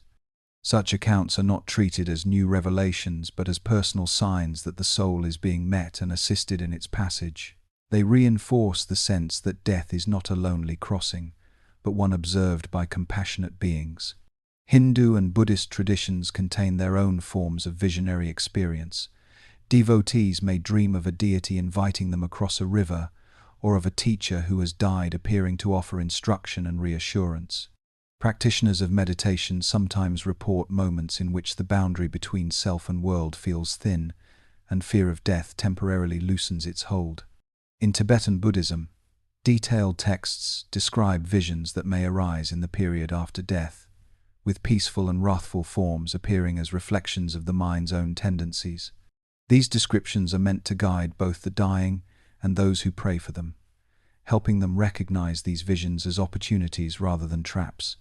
Indigenous cultures often speak of journeys in which healers, sometimes called shamans or medicine people, travel in spirit to consult with ancestors or helping beings. In such stories, they may cross rivers, climb mountains, or pass through forests that exist in a subtle layer of reality, seeking knowledge about illness, community problems, or the fate of the recently dead. These journeys are not seen as fantasies, but as ways of moving through a world that is understood to have both visible and invisible aspects. When the healer returns, they bring advice or ritual instructions that link the concerns of the living with the wisdom of those who have gone before. Mystical experiences are not limited to those with a clear religious framework. People who consider themselves secular sometimes describe moments in which they feel a dissolving of the boundary between themselves and everything around them. Standing at a deathbed, watching the last breath of someone they love, they may sense an intense, wordless stillness that feels larger than individual life. Others speak of an inner certainty, arising without clear cause, that a person who has died is all right or at peace, even if they do not believe in a specific afterlife. They might describe hearing a voice, feeling a presence, or dreaming a vivid scene that leaves them deeply comforted. Psychology and neuroscience offer several ways to interpret these reports. Changes in brain chemistry, lack of oxygen, extreme stress, or the heightened suggestibility of grief can all influence perception. Dreams are known to weave together memory, emotion, and expectation into powerful images that feel more real than ordinary waking life. From this perspective, mystical experiences may be the mind's way of helping itself cope with fear, loss, and uncertainty, using familiar symbols to express deep needs and hopes. This explanation does not necessarily settle the question of whether anything lies beyond. It simply shows how strongly inner life responds to the pressure of mortality. Religious and spiritual interpretations, on the other hand, treat at least some of these experiences as genuine encounters with another dimension of reality. They point to shared features across cultures: the appearance of light, a sense of unconditional acceptance, meetings with deceased loved ones, and messages urging kindness, forgiveness, or a change of direction. For believers, it would be strange if all of these were only hallucinations. For skeptics, it would be strange if humans in crisis did not generate intense, symbolic states of mind. The same events can be read in more than one way. As you listen to these descriptions, you do not need to decide which interpretation is correct. You can simply notice that when humans come close to death or sit beside it, their inner world often responds with images of guidance, company, and a path to walk. Whether those images come from beyond or from within, they reveal a tendency to surround the moment of dying with meaning rather than emptiness. If you wish, you can let that thought rest softly in the back of your mind, like a dim light at the end of a corridor. While it rests there, your own breathing can slow, your muscles can loosen a little more, and you can allow yourself to drift closer to sleep, held by the steady flow of the story without needing to follow every detail. In recent decades, doctors and researchers have collected many accounts from people who came close to dying and later recovered. These episodes are often called near-death experiences. They occur during heart attacks, severe blood loss, accidents, complications in surgery, or other crises in which the brain may receive very little oxygen for a time. Afterwards, some patients report that, while their bodies lay still and medical staff worked around them, their awareness seemed to go elsewhere. Across cultures, certain elements recur. People describe finding themselves outside their bodies, sometimes watching doctors and nurses from near the ceiling. They may speak of moving quickly through a tunnel or dark space toward a point of intense light. Many say that this light feels warm and accepting. Fear falls away and is replaced by calm or even joy. Some report meeting deceased relatives, friends, or religious figures who appear peaceful and seem to communicate without words. A life review is another frequent feature. The person sees scenes from their past, moving quickly or unfolding all at once, sometimes from the perspective of those they affected. Moments of kindness and harm appear together. The review often comes with a strong emotional impression, as if the person is directly feeling the impact of their actions. Afterwards, many say that this experience changed their priorities, making them less concerned with status or possessions and more focused on compassion and honesty. Not every near-death experience is pleasant. Some are confusing or neutral, and a smaller number are distressing, involving feelings of isolation or being drawn towards something frightening. These accounts receive less attention in popular stories but are important for a balanced view. Even so, people who report such experiences sometimes say that they return with a renewed desire to live differently or to repair damaged relationships. Researchers have tried to study these events in a systematic way. Some hospitals have placed hidden images in operating rooms that can only be seen from above, hoping to test reports of viewing the scene from near the ceiling. Surveys ask what people recall and how the experience changed them afterwards. There are efforts to compare accounts across cultures, noting both shared features and differences. Many people who nearly die report nothing unusual, and those who do often struggle to put what happened into words that others can verify. Interpretations tend to follow two main directions. One sees near-death experiences as evidence that consciousness can operate for a time without the usual level of brain function. Supporters point to cases in which patients describe details of the medical scene that appear, at first sight, to match what others present say happened. The other direction looks for explanations within the brain.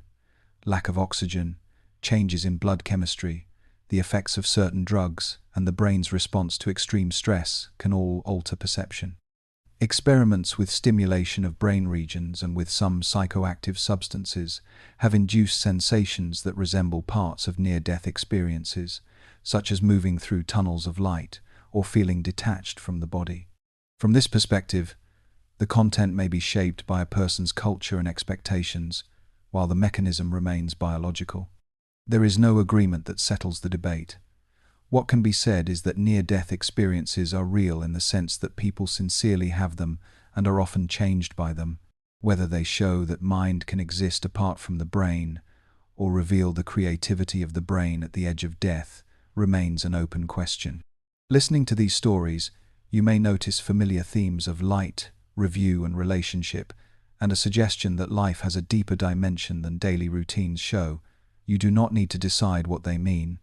You can simply let that possibility rest quietly while your attention returns to the calm rhythm of your breathing and the steady support beneath your body. When medicine and neuroscience examine what happens at the end of life, they begin with what can be observed directly. As circulation slows, blood pressure falls, and less oxygen reaches the brain.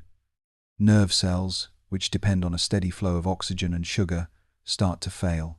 Electrical patterns that look organized and rhythmic on a monitor change into uneven bursts and then flatten. Doctors witness parts of this process every day. They see a pulse weaken and disappear, pupils stop reacting to light, breathing becomes shallow and then cease. When they declare that a person has died, they rely on medical signs that show the body can no longer support conscious life. The brain is central in this decision because it is the organ most closely linked with awareness and memory.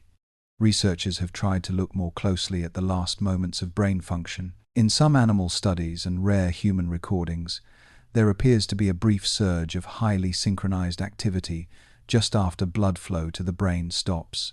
This has been described as a final flare of communication between nerve cells. Some have suggested that this surge might be related to intense inner experiences at the edge of death, although the evidence is still limited and does not allow firm conclusions.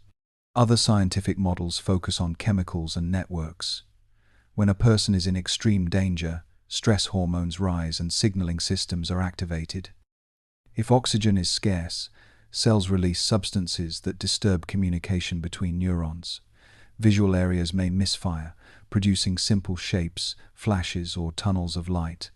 Systems that help us map the position of the body in space may send conflicting signals, leading to sensations of floating or leaving the body. These ideas do not explain the personal meaning people find in near-death experiences, but they show how unusual perceptions might arise from physical change. From this perspective, some features of near-death experiences can be seen as the brain doing its usual work under pressure. It tries to build a story out of fragmentary signals, filling gaps with images drawn from memory and culture. It may soften fear by changing the way time and pain are perceived, and it may highlight emotionally important material, such as key relationships or moral choices, when energy is limited. The result could be a brief but intense period of experience that later feels larger than ordinary waking life. At the same time, scientists recognize limits to what their methods can show. In emergencies, it is hard to record brain activity without distracting from treatment, and even when data are collected, they do not capture thoughts and feelings directly. There is a gap between electrical traces on a screen and the first-person accounts people give after they recover. Some researchers think this gap will narrow with better instruments and models. Others believe that conscious experience will always have aspects that cannot be reduced fully to measurements. Scientific approaches do not aim to settle questions about the soul or the afterlife. Instead, they describe the physical side of dying as clearly as possible, hoping that this knowledge can guide care. Understanding how the brain shuts down may help refine when death is declared, and knowing how pain and anxiety can be eased at the end of life can shape how doctors support patients and families. Many people feel calmer when they learn that the brain has ways of softening fear and altering perception as life draws to a close, and that unusual experiences near death, whatever their ultimate source, can be seen as part of a natural process rather than a sign of confusion. Taken together, the scientific and personal views suggest that dying, as seen through modern medicine, is a gradual turning down of the systems that support awareness, not a sudden switch. What happens, if anything, beyond that turning down remains a question that science leaves open. Not everyone expects life to continue in another realm, or in another body, or in a hidden spiritual dimension. For many people today, the simplest answer to the question, what happens after death, is that individual consciousness comes to an end. The brain stops, and with it the stream of thoughts, feelings, and memories that made up a particular person's inner world. From this perspective, There is no personal after in which the same I goes on somewhere else. This view is common among secular thinkers and humanists, who often understand the mind as arising from the activity of the brain. When the brain is injured, awareness and personality can change. When it is deeply anesthetized, the sense of self disappears for a time. These observations support the idea that consciousness is not a separate, detachable soul, but a process that depends on a physical organ. If that organ can no longer function, the process ends. Death then becomes a final boundary for individual experience. Yet, this does not mean that life is seen as empty or meaningless. In fact, many people who hold a secular view say that mortality gives urgency and depth to ordinary days. If there is only one span of waking consciousness, then each conversation, each act of kindness or cruelty, each small decision about how to spend time becomes more significant, not less. There is no second attempt in another world.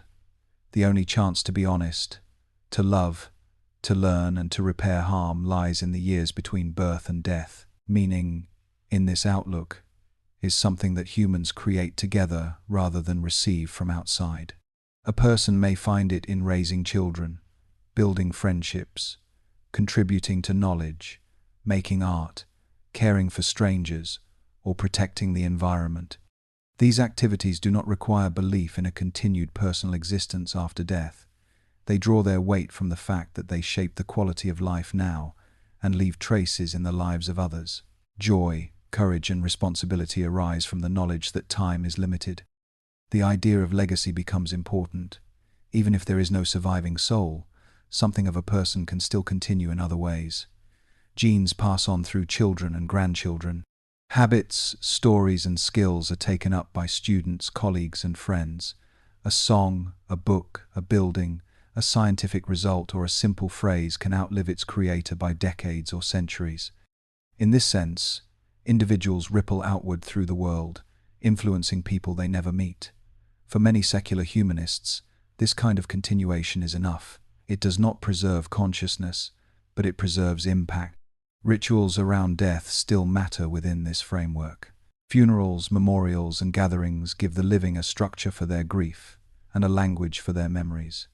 Speeches focus on the person's character, their humor, their struggles, their achievements. There may be no prayers for the soul, but there are expressions of gratitude for the time shared and hopes for how the person's example will guide those who remain. Lighting candles, playing favorite music, or visiting a grave can still feel deeply right, even if one believes that only the living are present. Some people describe themselves as not religious, but still spiritual in a loose sense. They may not believe in a defined heaven, hell, or rebirth, yet feel that there is a kind of mystery at the root of existence. For them, death may be seen as a return to the larger universe, a dissolving into matter and energy that will be reused in new forms. They might take comfort in the thought that the atoms in a body have belonged to stars, oceans, and other living beings before, and will do so again. This is a kind of afterlife without a continuing self, based on the recycling of physical substance. Others are more strictly naturalistic.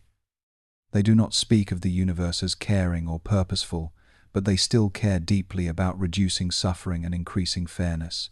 In their view, the absence of an afterlife places a greater responsibility on humans to create justice here, because there may be no final cosmic correction. Campaigns for human rights, for access to healthcare, for protection of vulnerable groups, and for honest government can all be rooted in this conviction that only human action within a finite lifespan can secure a better world. There are also people who move from religious belief in an afterlife to a more secular position over time. Their reasons vary: exposure to science, personal disappointment, contact with other cultures, or simply a gradual shift in how they think. Some of them report a sense of loss at first, as if a familiar map had been taken away.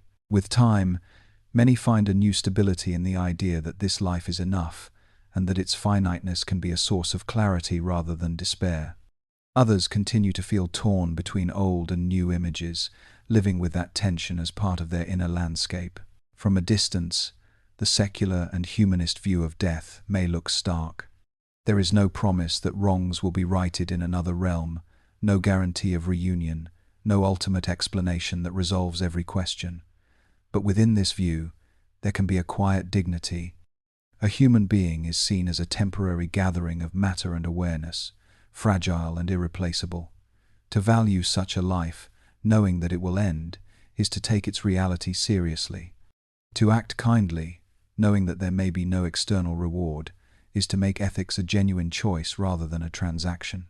As you hold this perspective alongside the religious visions already described, you may notice that the emotional needs it addresses are not so different. People still want to face death without being overwhelmed. They still want to honor those who have died and to live in a way that feels worthwhile. The secular answer is simply that all of this must be done within the boundaries of a single, finite life. Whatever your own view, you can let that recognition settle for a moment, then gently allow your attention to move on, trusting that each approach to death, religious or not, is a way of trying to live meaningfully in the time that is given. When psychologists look at beliefs about life after death, they do not try to decide which belief is true. Instead, they ask how such beliefs form, how they change, and what roles they play in inner life. From this angle, thoughts about an afterlife are seen as part of the way the human mind copes with uncertainty, loss, and the need for meaning. They are not simply ideas in a book. They are living patterns that shape how people feel and behave, often without their noticing it. One starting point is the way children think. Studies suggest that even very young children find it hard to imagine total non-existence. They may accept that a body stops working, but still say that a person who has died can feel hungry or lonely, or can know things. The mind seems to slip naturally into picturing some form of continuing awareness. This tendency is not proof of an afterlife, but it shows that as brains develop, they easily generate the sense of a hidden part of the person that could outlast the body. Another influence is the need for the world to feel ordered and understandable. Death is one of the strongest challenges to that sense of order. When someone dies suddenly, when a child is lost, or when a kind person suffers more than a cruel one, it can be very difficult to accept that events have no deeper pattern. Beliefs about judgment, karma, reward, or purification can soften that difficulty. They suggest that actions have consequences beyond what is visible now, and that balances may be restored later in ways we cannot see. This does not remove pain, but it can reduce the feeling that everything is random. Comfort is also a major factor. Grief is not only sadness, it is often a sharp feeling of separation. Afterlife beliefs allow people to imagine that the separation is not absolute. A parent may talk to a photograph of a child and feel that the child hears. Someone who has lost a partner may light a candle and imagine the partner present in some quiet way. In surveys, many bereaved people report sensing the presence of the dead in dreams or in brief, vivid moments of daily life. Whether these experiences are interpreted as spiritual contact or as expressions of the mind's own effort to heal, they show how strongly the need for ongoing connection is felt. There is also a social side. Shared beliefs about what happens after death can strengthen bonds within a community. Funerals and memorial services provide a set of words, gestures, and symbols that help people support one another. When everyone present shares roughly the same picture of where the dead have gone, it can make it easier to speak openly about loss and hope. Religious communities often combine practical help, such as bringing food and checking on the bereaved, with teachings about the afterlife, weaving care for the living and concern for the dead into one fabric. Morality is another area where psychology sees the influence of afterlife ideas. If people believe that their actions are observed by a higher power, or that they will one day face their own behavior in a life review, they may be more likely to restrain harmful impulses and to act generously even when no one else is watching. Some experiments suggest that simply reminding people of concepts like God or moral judgment can change how they behave in small tasks. Of course, this effect is not uniform, and many secular people act ethically without such beliefs. Still, afterlife images can function as an inner audience that nudges choices in certain directions. Psychologists are also aware that the same beliefs can sometimes create distress. Images of eternal punishment, strict division between saved and lost, or fear that loved ones may be suffering in another realm can weigh heavily on some minds. People who move away from the faith in which they grew up may struggle with lingering anxiety about what will happen when they die, even if they no longer consciously accept the teachings that created that fear. Therapists sometimes work with clients to explore and soften these internal tensions, helping them find a more peaceful relationship to the ideas they inherited. Personality and temperament play a role as well. Some individuals are more comfortable living with unanswered questions. They may accept that they simply do not know what happens after death and feel no urgent need for a detailed picture. Others strongly prefer clear, firm answers and may seek out traditions that provide them. Life experiences can shift a person from one position to another. A near-death event, the loss of someone close, or exposure to another culture can prompt deep reflection and change long-held assumptions. From a psychological perspective, then, afterlife beliefs are not just intellectual positions to be listed on a survey. They are intertwined with fear, love, memory, moral concern, and the desire for coherence. They help people make sense of both private grief and public injustice. They can comfort, motivate, frighten, or stabilize depending on how they are taught and how they are held. As you let this view settle in your thoughts, you might picture the human mind as a kind of storyteller, always trying to connect the visible part of life with something larger, whether that larger thing is called heaven, karma, the universe, or simply the shared memory of others. You do not need to decide which story you prefer tonight. You can just notice that the wish to weave life and death into one meaningful pattern is itself a very human response, and let that recognition rest quietly while your body continues to relax. Beliefs about the afterlife do not live only in private thoughts. They also flow through laws, customs, and institutions, influencing how societies organize themselves and how power is used. When leaders, teachers, or storytellers describe what happens after death, they are not just answering a philosophical question, they are also shaping expectations about how people ought to live and what they ought to accept. In many communities, afterlife teachings support cooperation and restraint. When people believe that generosity, honesty, and care for the weak will be remembered beyond this life, they may be more willing to act kindly even when no one is watching. If injustice and cruelty are thought to bring consequences after death, that belief can hold some impulses in check and encourage those who suffer to see their patience and integrity as meaningful.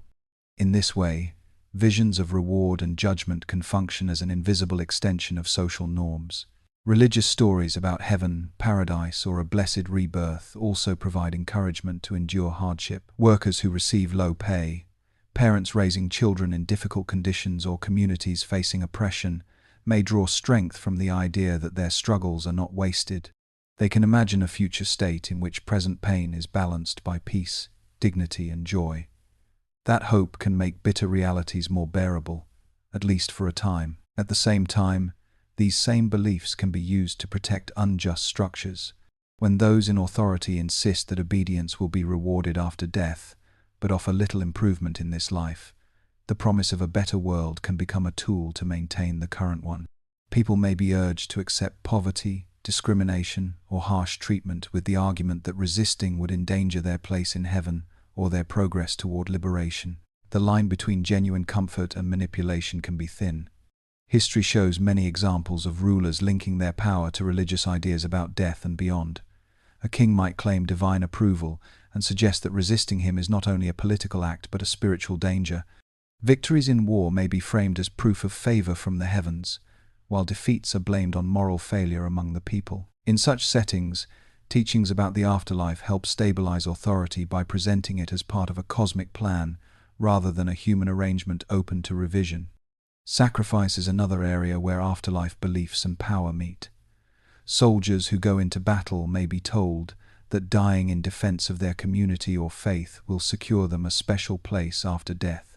This can give courage and help people face fear, but it can also make it easier for leaders to ask for extreme risks. Families who lose loved ones may be comforted by the idea that their death has spiritual value, even when the political reasons for the conflict are unclear or contested.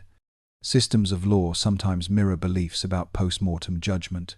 Courts, judges, and written codes stand as visible symbols of fairness, while sermons or teachings speak of an invisible court that reviews every act. For many people, the idea that there is a higher standard than human law can be a source of hope when earthly courts fail. At the same time, if religious and political power are closely fused, disagreement with the law may be painted as rebellion not only against the state but against the ultimate order of the universe. Beliefs about rebirth and karma can shape social hierarchies as well. In some contexts, being born into a high or low position is explained as the result of actions in previous lives. This can encourage acceptance of one's place and patience in the face of difficulty, with the hope that good conduct now will improve conditions in a future birth. It can also be used to justify inequality, implying that present privilege or suffering is deserved, even when the causes are clearly social and economic. On the more positive side, afterlife beliefs often support practices of compassion and charity that reach beyond family lines. Many religions encourage giving to the poor, visiting the sick, or freeing those in bondage, with the assurance that such acts will have weight in the world to come. Institutions such as hospitals, schools, and shelters have sometimes grown from this impulse, becoming lasting structures that benefit whole societies. In these cases, concern for the soul and concern for social well-being work together. There are also reform movements within religions that challenge how afterlife teachings are used. Leaders and thinkers may argue that fear-based preaching distorts the original message of their tradition. They may emphasize images of mercy, healing, and transformation rather than endless punishment. Others focus on the idea that true devotion cannot be reduced to calculations about reward and risk, and that love or compassion should guide behavior more than anxiety about future states. For individuals, awareness of these dynamics can create mixed feelings. A person may find genuine comfort in the thought of a caring presence after death, yet feel uneasy when the same belief is used to pressure them into silence or compliance. They may value the way funeral rituals and shared hope support their family, while questioning how certain teachings are applied in politics or law. Living with this complexity is part of how many people relate to their own traditions. If you let these observations rest in your mind, you may notice that they do not point in a simple direction. Afterlife beliefs can inspire courage, generosity, and patience, and they can also be used to justify inequality, violence, or passivity.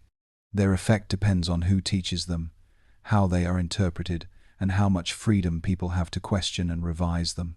Holding that mixed picture gently, you can allow your thoughts to loosen their grip on the heavy themes of power and control, returning for a moment to the quieter awareness of your body resting, your breath moving in and out, and the simple fact that you are here, in this moment, listening and safe.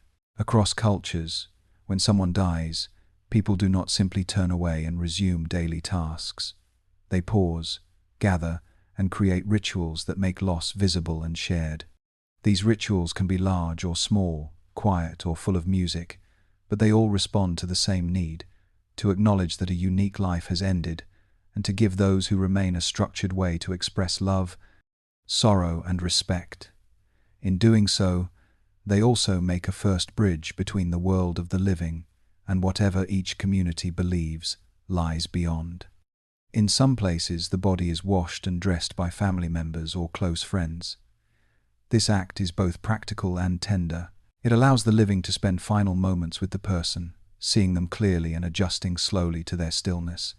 Words may be spoken aloud during this washing, asking for forgiveness, offering thanks, or simply naming cherished qualities. In other traditions, attendants carry out these tasks while families focus on gathering, telling stories, and preparing the ceremony that will follow. Funeral rites vary widely. Some communities accompany the dead with drums and singing, turning the path to the grave or cremation ground into a moving procession. Others walk in silence, broken only by a bell or a few spoken prayers.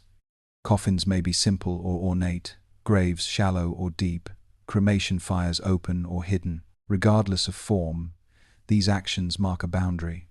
They say, this person has left the circle of daily life, and they enact the belief that some part of them is going elsewhere, whether to heaven, to the land of the ancestors, to a new birth, or into the quiet of non-existence. After the burial or cremation, There is often a gathering where food is shared. Eating together ensures that those most affected by the loss receive nourishment at a time when appetite may vanish, and it gives space to talk, cry, and sometimes even laugh as memories surface. At the same time, it sends a signal that life, in its ordinary rhythms, is still present. Plates are filled, voices rise and fall, familiar dishes appear on the table. Grief and continuity sit side by side. Many religions build ongoing remembrance into their calendars. There may be specific days each year when families light candles, visit graves, recite names, or attend services for the dead. Some traditions observe a structured mourning period, a first intense stage followed by gradually lighter restrictions on clothing, social events, or work. These stages recognize that grief changes over time. At first it can be sharp and overwhelming. Later it may become quieter but still present. Rituals give shape to this change, so people do not have to carry it alone. Alongside public ceremonies, there are private rituals that individuals create for themselves. A person might keep a photograph by their bed, speak to it at night, or write letters to the one who has died. They may return regularly to a particular place because it holds shared memories. Some keep an item of clothing, a piece of jewelry, or a handwritten note within reach, touching it when the absence feels especially strong. These acts do not depend on any specific doctrine about the afterlife. They are ways of maintaining a continuing bond in the present. As you imagine a candle flickering in a quiet room or someone sitting alone with a photograph in their hands, you may notice that your own body responds. Shoulders might drop slightly, breathing may deepen, and a gentle softness can spread through the chest. You are not required to revisit any of your own losses right now. You can simply let the knowledge rest in the background that human beings everywhere have found ways to honor their dead. If you wish, you can allow your mind to follow that pattern, returning again and again to the rhythm of your breath, each exhale a small act of release. Children first meet death in concrete events. A pet does not wake up. A grandparent is no longer at the table. At first, many young children do not realize that these changes are permanent. They may ask when the pet will come back or where the grandparent is staying. These questions show a mind trying to understand what it means for someone to stop moving and answering. Psychologists note that a full understanding of death involves several ideas at once. Death is irreversible and final, so life does not restart, and bodily functions do not return. It is universal and has causes such as illness, injury, or age. Children usually acquire these ideas slowly. They may accept that a body has stopped while still believing that the person inside can feel cold or lonely, or can hear what others say at the grave. Family beliefs and stories enter early. A child who hears about heaven may picture it as a brighter version of home. One who hears about rebirth may imagine that a grandparent has already become a baby somewhere else. In secular households, adults may say that the body stops working and returns to the earth. In each case, adults simplify. Children fill gaps with imagination, taking hints from cartoons, books, and their own wishes and fears. Adults often try to soften news of death with gentle phrases. They may say that someone passed away or went to sleep. These expressions come from care, but they can also confuse. A child who hears that a parent went to sleep and did not wake up may become afraid of bedtime. One who is told that someone went away may keep waiting for their return. For this reason, many specialists suggest using clear but kind words, such as the body stopped working, adjusted to the child's age, but honest about what has happened. Children watch how adults respond. They see tears, cancelled plans, and new routines. Even without detailed explanations, they feel that something important has changed. When adults name their emotions, saying, "I feel sad because our neighbor died," children learn that grief is a natural response, not a mistake. When adults allow questions and sometimes answer, "I do not know," they show that uncertainty can be shared rather than hidden. Beliefs about an afterlife shape how children imagine the dead. Some are told that the person is now with God, angels, or ancestors. Others hear that the person no longer feels or thinks, but that memories of them remain. Children want to know whether the dead person is safe and whether any contact is still possible. Simple rituals, such as drawing pictures, lighting a candle, or speaking to a photograph, can help them feel that the bond has stretched rather than broken. As children grow, their questions become more complex. They may ask what happens to thoughts when the brain stops, or why different religions give different answers. Some accept the explanations they receive and fold them into a steady belief. Others compare what they were taught with what they learn in school and hear from friends, and their understanding shifts from a single picture toward a set of possibilities. In adolescence, these questions can feel urgent. A death in the family, the loss of a classmate, or news of disasters may bring the fragility of life close. Some teenagers move closer to the religion of their family. Others lean toward more secular views and focus on the finality of death and the importance of living well now. Throughout this process, adults remain guides. When they make space for the young to talk about what they think and fear, they help them build a view of death that fits their experience and values. That view may stay close to a religious tradition, or it may change, but it rests partly on early conversations.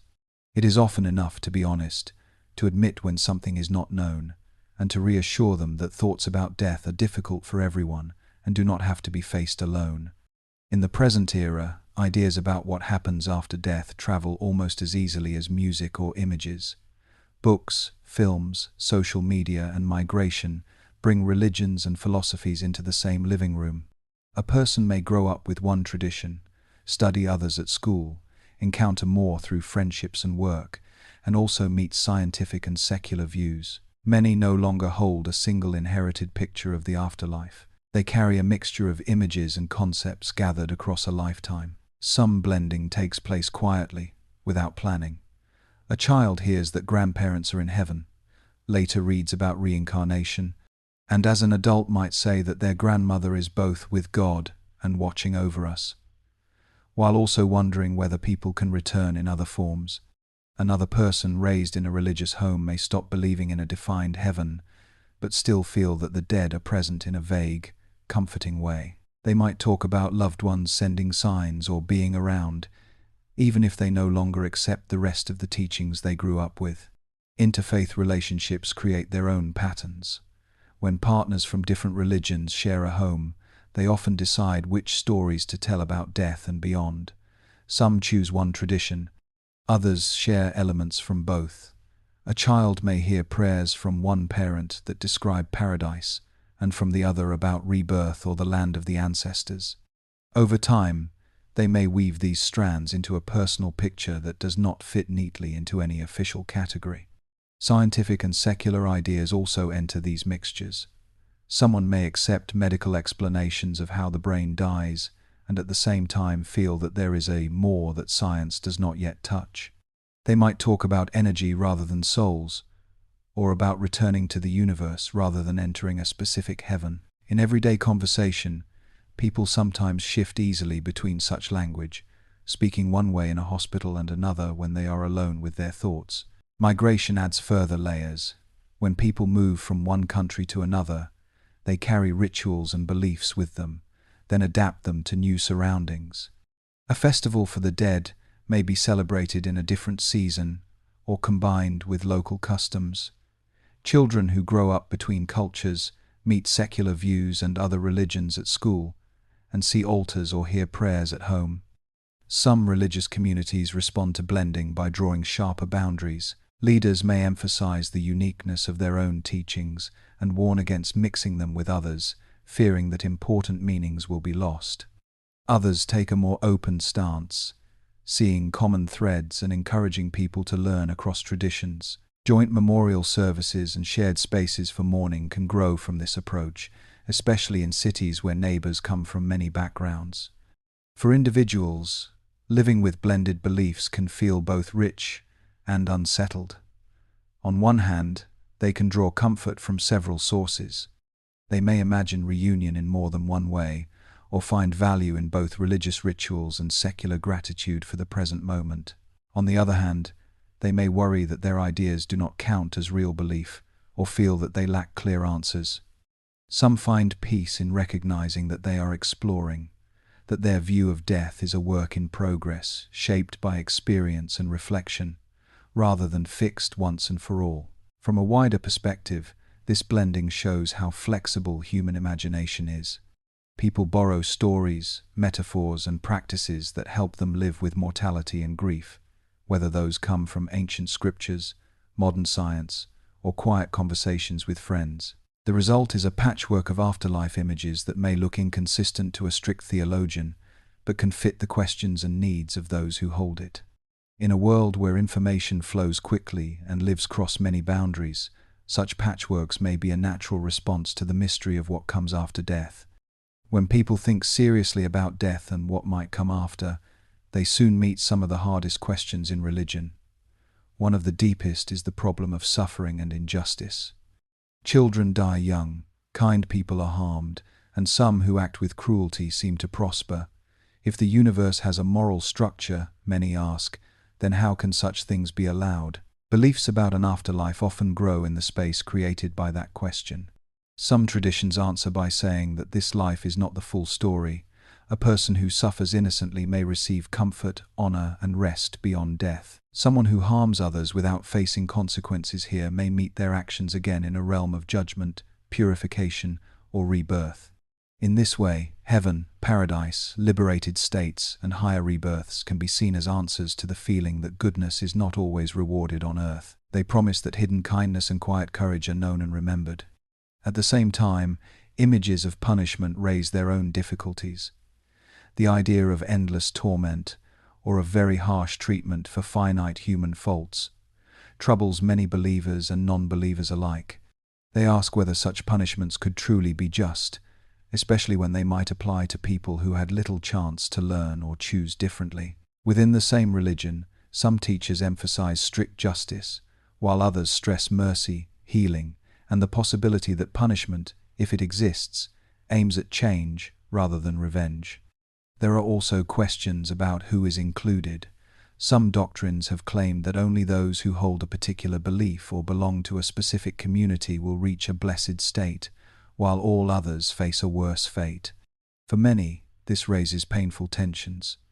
They wonder about loved ones who follow different paths, about people who never heard of a teaching at all, or about ancestors who lived before a religion began. Debates about these issues run through many traditions, with some voices arguing for wide hope and others for narrower lines. Beliefs about reincarnation and karma carry different puzzles. If present hardship is explained as the result of actions in past lives, it may help some people bear pain with patience. Yet it can also encourage blaming victims, suggesting that misfortune is deserved, even when its visible causes are social, economic, or political. Some modern thinkers within such traditions work hard to emphasize compassion and responsibility for injustice now, warning against using karma as an excuse to ignore suffering. A more troubling area appears when afterlife promises or threats are linked to violence and extremism. In some times and places, individuals or groups have claimed that killing enemies or dying in certain forms of conflict will guarantee a special reward after death. They may present this as a direct path to paradise, or as a way to wash away sins. Such messages often ignore the wider teachings of their own traditions about mercy, restraint, and the value of every life, instead selecting a handful of texts or stories and reading them in isolation. Leaders who use afterlife ideas this way often focus on strong emotions. They draw on fear of punishment and longing for honor or belonging. They may target people who feel humiliated, excluded, or angry, telling them that earthly power and heavenly reward can be gained together. In these situations, beliefs about what happens after death become tools for recruitment and control, rather than careful reflections on justice and compassion. Many religious communities actively resist this misuse, insisting that any teaching that encourages hatred or deliberate harm breaks the heart of their faith. Some thinkers respond by re-examining the language used about heaven, hell, and judgment. They suggest reading descriptions of fire, darkness, light, and separation as symbols rather than as precise reports from another world. In such readings, hell becomes a way of speaking about the consequences of turning away from love and truth, while heaven or liberation describe closeness to goodness rather than a physical location. This approach tries to keep the moral seriousness of afterlife beliefs while softening images that can cause terror or be twisted into weapons. Others take a different path and focus on the mystery that remains. They say that no human mind can fully grasp how a just and compassionate reality would hold together freedom, responsibility, suffering, and mercy. From this perspective, images of reward and punishment are provisional, shaped by human cultures and limited understanding. The most that can be done is to live in a way that seems sincerely good, care for those who suffer, and trust that whatever lies beyond death, if anything, will be better than our roughest pictures of it. Holding these questions, it becomes clear that afterlife beliefs stand at a crossroads of comfort and difficulty. They can ease the pain of loss and reassure the oppressed that their lives matter. They can also create fear, justify, neglect, or be bent toward violence. The same story that gives one person courage can weigh heavily on another. As you let that complexity rest in your thoughts, you do not have to solve it. You can simply recognize that humans have long tried to use images of what comes after death to make sense of unfairness and to guide behavior, with mixed results. Not every question has to be answered tonight. Your mind is free to set them gently aside for now, while your body continues to soften against the surface that supports it, held safely in the present moment. If you listen closely to how people talk about death and the afterlife over the course of their lives, you will often hear quiet shifts, pauses, and turns. Very few hold exactly the same picture from childhood to old age. Experiences accumulate, relationships deepen or break, new ideas are encountered, and the inner landscape changes. Belief, uncertainty, and imagination move like a slow river, sometimes passing through familiar bends, sometimes carving a new channel. One person might begin with a clear, vivid image of heaven. As a child, they picture shining streets, familiar faces, and perhaps a particular figure who welcomes them. When a grandparent dies, they draw pictures of their new life in this place, complete with favorite food and activities. As the person grows older, they study science, history, and other religions. The picture of heaven may soften into something more symbolic. They might say that, if there is a beyond, it is more like resting in love or returning to God than like living in a physical city. The old childhood image does not disappear. It remains as a kind of emotional language, but their conscious understanding of it changes. Another person may take the opposite path. They grow up in a home where death is described in strictly secular terms. The body stops, memories remain, nothing more is expected. As a teenager or adult, they may have an experience that shifts this view. It could be the loss of someone very close, a dream that feels unusually powerful, or a moment during illness when they sense a presence that does not fit easily into their earlier beliefs.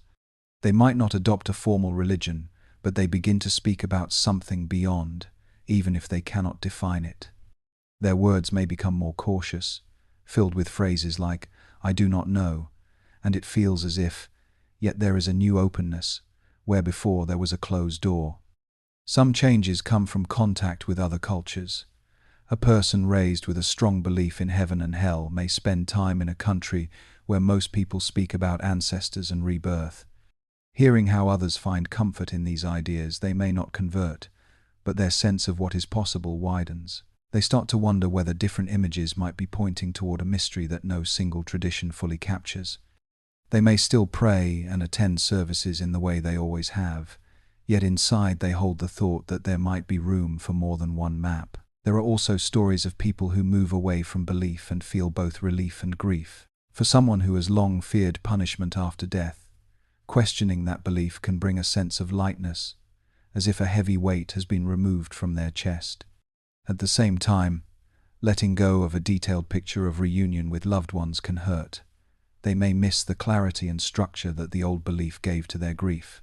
Over time, they often build new forms of meaning, perhaps focusing more on legacy, memory, and the preciousness of the present. But the transition period can feel like standing between rooms, no longer at home in the old one and not yet settled in the new. Occasionally, shifts are triggered by work. People who spend their days close to death, doctors, nurses, hospice workers, emergency responders, see many different ways that lives end. Some say that this constant exposure deepens their faith because they witness patterns or experiences they interpret as signs of something beyond. Others say the opposite, that the physical reality of dying makes them more convinced that consciousness depends entirely on the body. A third group speaks of becoming more humble and uncertain, less willing to make confident statements either way. For them, the main lesson is to treat each person's final days with gentleness, regardless of what may or may not lie after. Changing one's view of the afterlife is rarely a matter of argument alone. It usually happens slowly, through layers of conversation, reading, pain, and joy.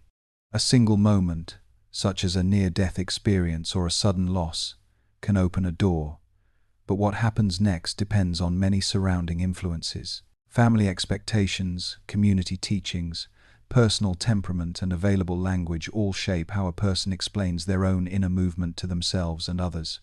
It is also common for people to live with more than one view at the same time. On some days, they may feel strongly that there is a loving presence waiting for them. On other days, they may feel equally sure that death is the end. They may repeat religious phrases in a service, yet privately imagine something quite different. Rather than seeing this as failure or hypocrisy, it can be understood as a sign that belief about the afterlife is not a fixed object but a shifting cloud, colored by mood and experience. If you reflect quietly on your own life, you may notice that your thoughts about death have already changed, even if only a little.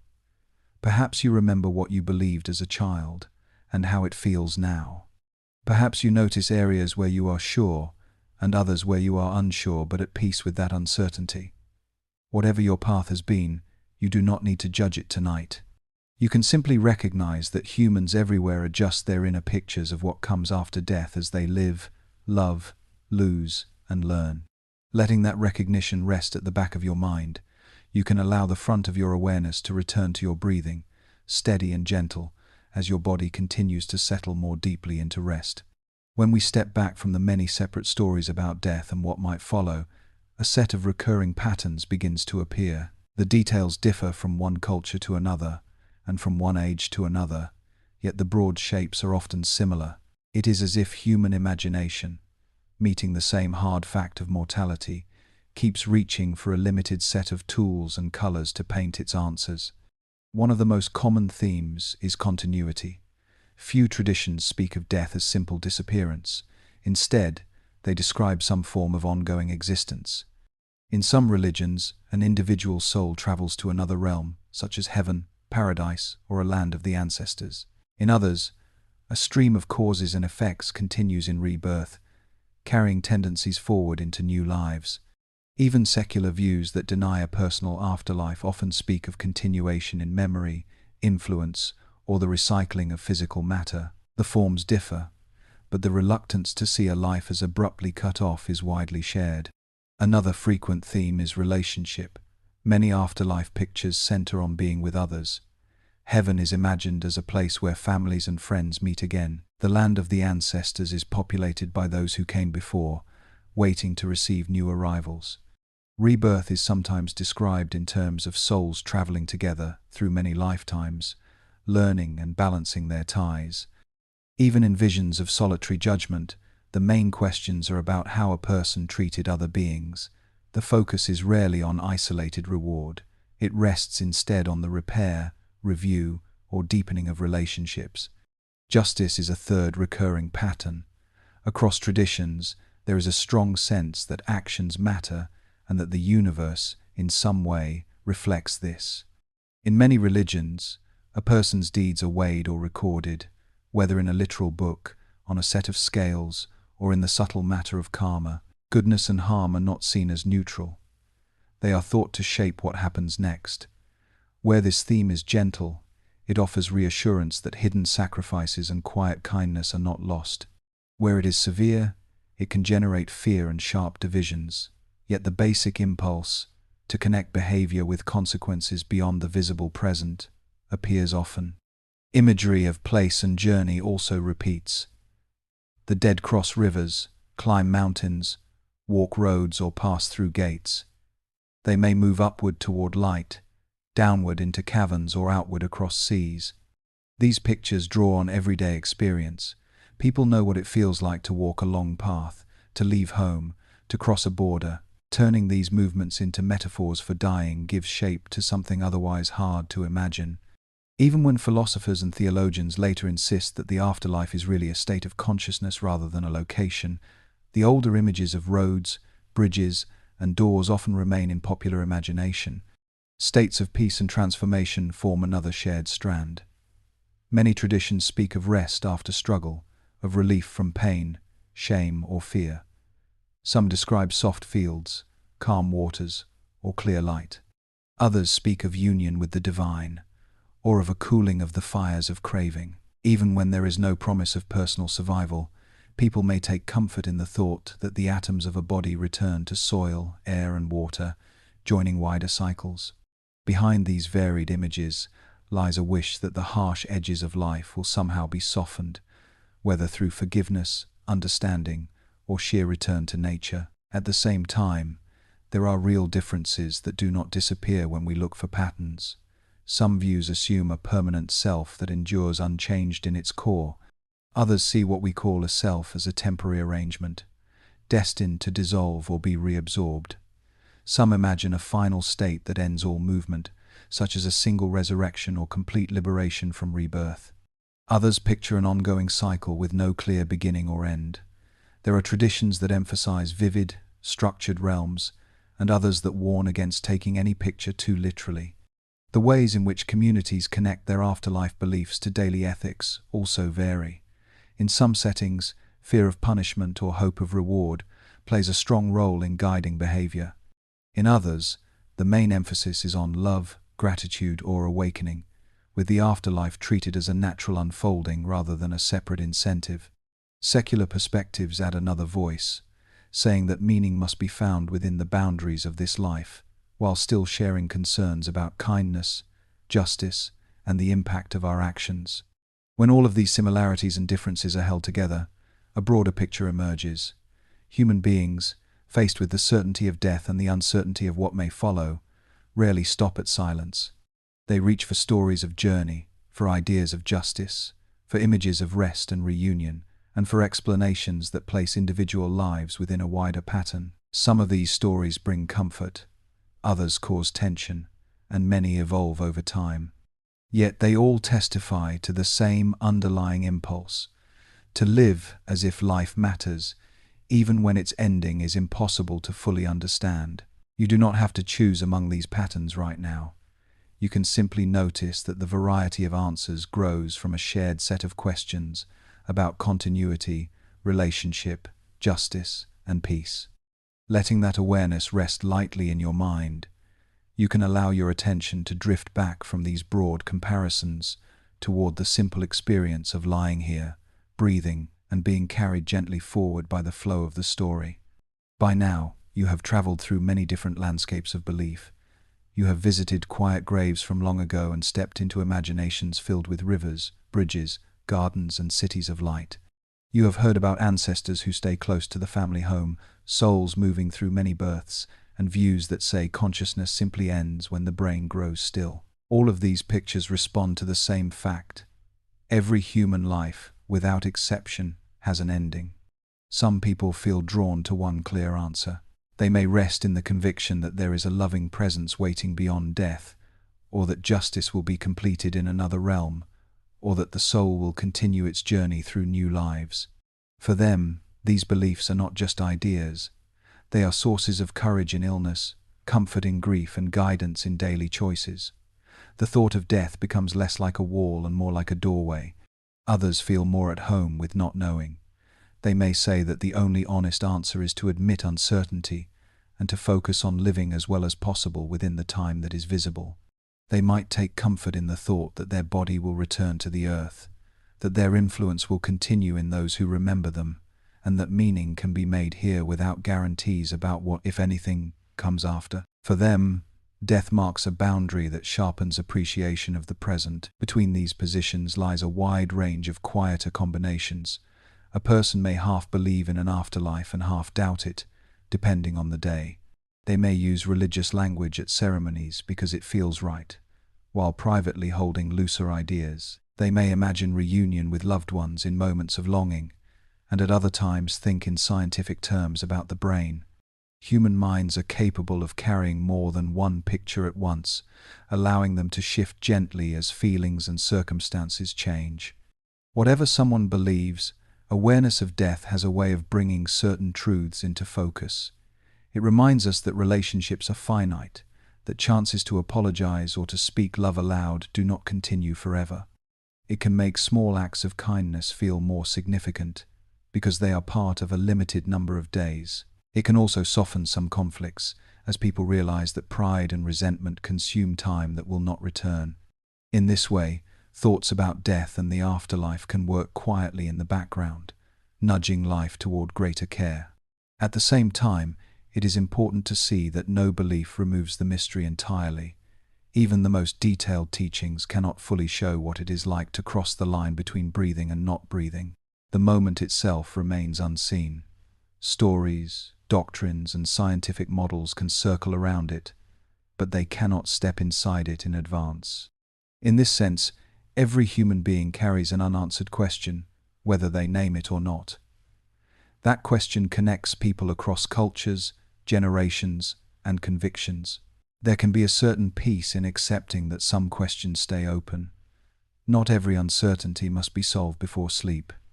It can be enough to live in a way that feels sincere and compassionate, to participate in rituals that help you honor the dead, and to allow your own view of death to unfold gradually as you move through life. You do not need to hold a final opinion tonight. You do not need to decide between heaven, rebirth, simple ending, or any other path. You can let them all rest briefly on a distant shelf. If you look back over this journey through religions and afterlife, you might notice how much they share, even in their differences. They express love that does not want to let go, a wish for justice, a fear of being erased, and a hope that life, in some sense, is held within a larger reality. Whether that reality is pictured as God, as the universe, as the stream of causes and effects, or as the memory of others, the impulse is similar: to believe that existence is not only random and that lives have weight. For this moment, you are not standing at the edge of death. You are lying here, listening, breathing. Your heart continues to beat. Your chest rises and falls. The future, with all its unknowns, can stay where it is. The past, with all its losses, can rest quietly for a while. What remains is the simple presence of your body on whatever supports you, the feeling of fabric against your skin, the slight movement of air as you breathe. If you like, you can imagine that all the voices and images from this story are slowly dimming, like lights at the end of a long day. The busy questions about what comes after life can become softer, fading into the background. You do not have to push them away. You can simply let them drift to a gentle distance, like boats moving toward the far side of a lake, while you stay on the near shore, safe and still. You have given your mind something thoughtful to hold while your body moved toward rest. Now there is nothing more you need to do. Breathing in, breathing out, you can allow your muscles to loosen and your thoughts to grow lighter, trusting that, for tonight, it is enough just to be here. And as you sink a little deeper into quiet, we from Sleepy Stories wish you a good night.